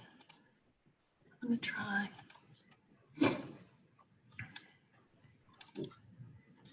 Can you see my screen? We can. Yes. Okay, good. We'll start there. Okay, sorry about that. Let me just start my slideshow here from the beginning. There we are. Well, good morning, Mr. Chairman, members of the committee. My name is Donna Raymond. I'm the fiscal manager for the judicial branch, and with me, I believe, is Christopher Keating, director of the administrative office of the courts. Just to recap, the judicial branch, who we are the Supreme Court, Superior Court, and Circuit Court, which in 2011 consolidated district, family, and probate courts. These courts are supported by the administrative office of the courts, which provides all their administrative functions. We collect revenues through imposing fines and fees to enter into court actions, to file motions, request records, researches, copies of records, certificates, etc. So just to take a look at what happened, these are just all actual numbers. In the first 9 months of fiscal year 19, 20, and 21, general funds on the left versus highway funds. So you could get a sense of what impact the pandemic had to our revenues. So fiscal year 2019, those first 9 months, obviously very good. Fiscal year 2020 was a very solid year going into the first 9 months. And then obviously mid-March happened, right? And then we saw April, May, and June really things plummeted, but that is not reflected in these figures. But again, you see how strong fiscal year 2020 came in versus 19 in those first 9 months pre-pandemic. Then we look at fiscal year 21, where the first 3 months of that new fiscal year, so July, August, September, you're still seeing a lot of the impact of the pandemic. So revenues were down in general funds, 10.7% versus fiscal year 20. And you see something similar in highway funds where it's an even more significant hit for us. And highway funds for us represents the motor vehicle fines that we collect from people who contest their plea by mails or have to have a must appear, depending upon the nature of the fine. So as we saw, I think everywhere, the pandemic impacted different individuals, different revenue streams very differently depending upon how you operated. We saw that here as well in the courts, where in the general fund area and highway fund, you saw 3, like penalty assessments, default fees that are collected from safety and motor vehicle fines. Again, this is the first 9 months of 21 compared to 20. Around 25% hit in terms of revenue reductions. Contrast that with our e-filing fees, which are obviously done remotely, those grew 17%, so fairly insulated from the impacts of the pandemic. There are obviously a lot of competing factors here, some which are going to downwardly impact revenues and others which will help rebound it. But the things that are possibly problematic is there's still some unpredictability right now of the virus. We're all seeing India right now, I think, is a very cautionary tale. I don't think the US is in the same position that India is for a number of reasons. But again, I think we just need to be mindful that there's still a lot that could happen that we can't really predict right now. The virus, I think, is still very much present globally. We just need to be mindful of that. And also, I think we will not really return to our pre-pandemic world, not 100%. I think some people have found that working remotely actually is a viable business model for them, and they will continue to work from home. I think we will always see that. But in other areas, use of technology has been a lifesaver for the courts. We had to pivot very quickly, obviously, to transition how we did our business. The courts never closed, but obviously we had to restrict public access to our buildings, and we use technology to significantly mitigate the impact of that. Superior courts also had to transition. They're now holding jury trials, so obviously that 12-member jury box is no longer a working model for us right now. So the courts had to be sort of redesigned, if you will, to accommodate jury trials coming back in. And that took time to do, but we are now on our way to doing that. We also are thankfully going into some warmer weather, which I think we all need, but that will encourage travel. More people will be out and about spending money. The vaccination rollout is occurring very well in the state of New Hampshire, and we've seen a very resilient New Hampshire economy. All of these things, I think, will help us see our revenues return to a more normal state. And just looking Donna, I have a quick question, yes. If I may. Yes. Do you track crime statistics, and did the pandemic produce an increase in crime that might ultimately result in an increase in court cases, or? I do not track that information. I can check for you to see, though, if something like that exists. I'd be happy to do that and get back to you with any findings we have. Thank you. Mm-hmm.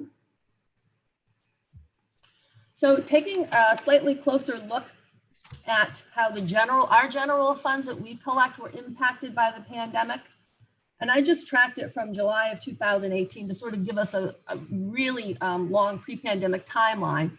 You can see for general funds that we collect where it hit, and it was, we saw it fairly deep, but sort of this, so from March, April is really when we started to see it through September of this fiscal year. But you see it starting to rebound quite nicely, and saw quite a bit of revenue in March collected. So this is encouraging to me. Then we look at highway funds. You see the same thing, but again, you'll notice there's a deeper hit that took place initially And then you're seeing it took a longer time for us to start to recover. But again, I think we're seeing that happen. And I'll just one more slide about this. So this green graph looks at, it took the average pre-pandemic monthly revenue, and then it took the average quarterly, cumulative quarterly revenue. So I'm trying to get a sense of the recovery. At what rate are we recovering? And it looked at, again, by cumulative quarter, the average general fund revenue that we collected and the general highway fund revenue that we collected as a percentage of the pre-pandemic number. So that gives you a kind of sense of growth. And as you can see, the light green is the general fund piece. So obviously took a hit. So in that first quarter, the revenues were only 62.5% of what we had collected on average pre-pandemic. But then you saw it's starting to recover now, and you're getting up to now, oops, excuse me, now we're at 86% of what we had been pre-pandemic. And I do expect that number to continue to increase. Now take a look at the highway fund. Now you'll see it took a deeper cut, right? So initially in that first quarter, revenues were about 50% of what they had been on average pre-pandemic. And then you're seeing it, you know, the first 6 months weren't a whole lot better, 54%.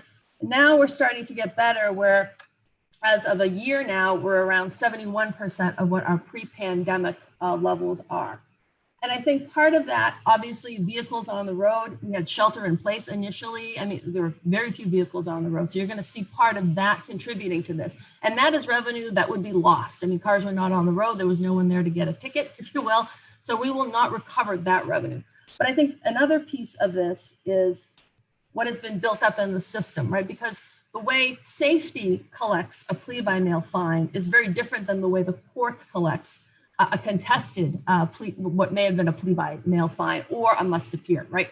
People have to appear. So there used to be an in-person interaction to get that case resolved. And it used to be, we call it like a cattle call. We have a bunch of people who had to come into whatever court it was for their jurisdiction on a certain day. We had to suspend that activity at that point. So I think what you're seeing here is lag. So it's not lost revenue in that instance. It's going to be revenue that we will be collecting eventually as the courts continue to return to more normal operations. The courts are doing some motor vehicles. They're doing them telephonically when they are able to. They have to schedule it among other priorities in the courts to have people in. But we are currently, the circuit court is starting a sort of back to normal operations plan right now that will include motor vehicle type cases that need to be heard. So that in tandem with more cars that are now we're seeing on the road more. Again, summer's coming, we're going to see more vehicles, assuming nothing else unpredicted happens with the pandemic. I think we will continue to see that happen. People want to get out and about. They want to get back to their normal lives. The courts are going to be addressing their backlog issue as well as processing cases as they come up as well. So I think from that, we're going to see an increase in penalty assessments as well. And I think we'll also see it a bit from default fees from safety as well as more cars are out on the road, though, as Steve LeBoy mentioned, they didn't see too much of an impact on their revenue streams there. So, but we might see a little bit of an uptick on their end. But I do expect to see much better revenues coming through as a result of the changes that the court is making and the weather and other factors being favorable to that. So this next slide is a breakout of all the different funds that we collect by general fund and then the highway fund. So I've actually, I think I'm a little more optimistic about our revenues than I had been maybe 6 months ago. And so that's reflected in some of these numbers. Motor vehicle fines, I'm showing 22 versus 21, a 10% increase, but that's off of 21, keep that in mind. You're not seeing revenues expected to be what they were in 2020 actual even, you know, but again, I'm looking at hopefully a steady uptick in those revenues. And the same thing with general funds. I do again think e-filing is fairly insulated from these issues. And hopefully as things come back to normal again, our bigger revenue streams, which are entry fees and fines and other fees, and a lot of, like 60% of other fees is records research. We're still seeing a strong economy. So I think we're still going to be seeing a lot of employers looking for records research fees on people whom they are hiring, or people who they're looking to rent homes or apartments to. And the next slide is just some description of some of the changes that have happened over the years with some of that revenue, just so you're aware of them. And then the last slide is just a better description of each one of those revenue streams. Having said that, that completes my formal presentation. Does anyone have any questions?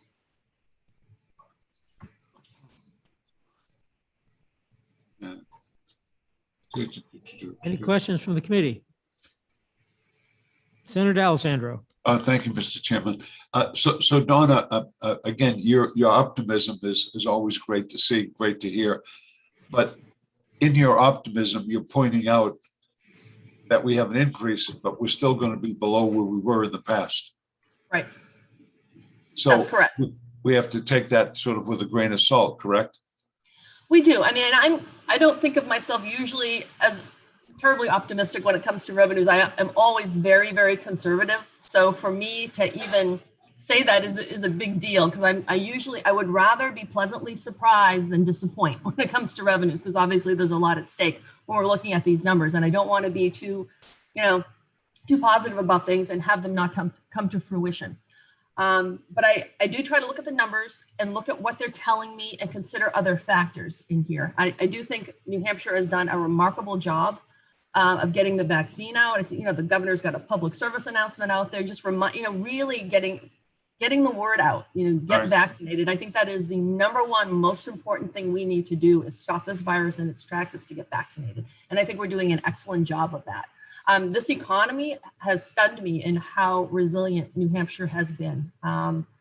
So we have, I think these things really do play in our favor. So that's why I was a little more optimistic than I would normally tend to be. I think we have these things that will really bear fruit in terms of our revenues coming along. And again, I think the courts have, it's taken the courts some time, right, to pivot to some of this stuff, because so much of what we did was in person when it dealt with the public. You didn't do a lot of things remotely. But we can see how e-filing has helped so much in that regard. But Superior Court, jury trials have to go on, right? We need to provide access to justice, and we need to try to do it timely. So it was a huge pivot for us in the way we normally do business, but we've gotten there. So we are now better poised than we had been to do this. So these are all of the factors that are playing into my feeling more optimistic about the revenues that we will continue to see. Great, thank you, Donna. But the key, just one point, Mr. Chairman. But the key point is, our revenues, even though we're increasing, we're below where we were in the past, and that's the point. Yes. That's the point I want to make. Yes, that we're definitely moving in the right direction, but yes, that's the key. Yes. But look at the past to make sure you know what the numbers mean. Right. Thank you, Donna. Mm-hmm. Other questions? I have one, and it's forward-looking, but we're looking at providing cameras to all the state police, body cams and auto and vehicle cameras. Is there any data out there that you might be aware of that would indicate that might reduce the number of criminal interactions in terms of their state police interdiction in criminal situations? I do not have that information available. Director Keating, are you on the call?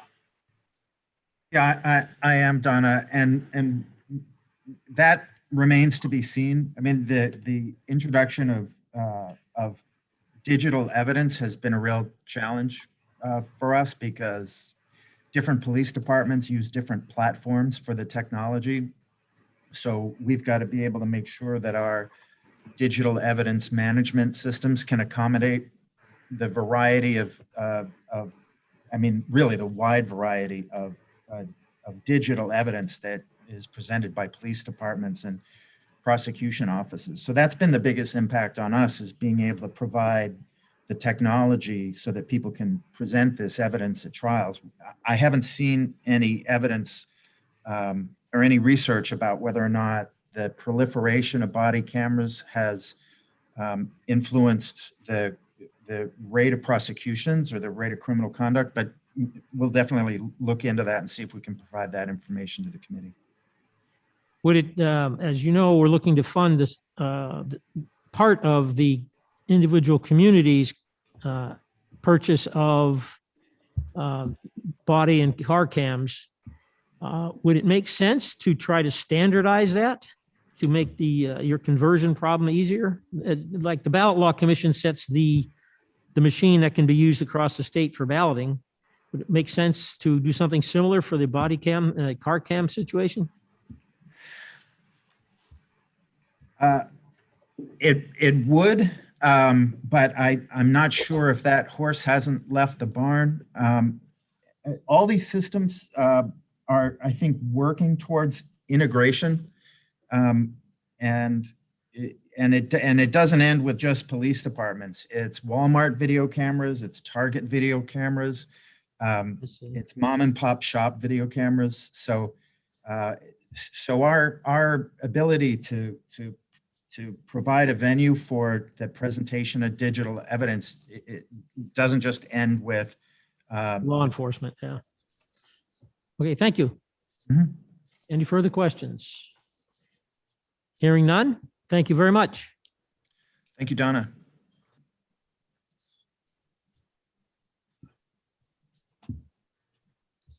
I think that concludes our hearings for this morning, and without any further discussion, I'd entertain a motion to adjourn. So moved. Moved by Senator Rosenwald, seconded by Senator Hennessy. Senator Rosenwald, Yes. Senator Hennessy. Yes. Senator Gaitis says yes. Senator D'Alessandro, Yes. thank you for helping today, and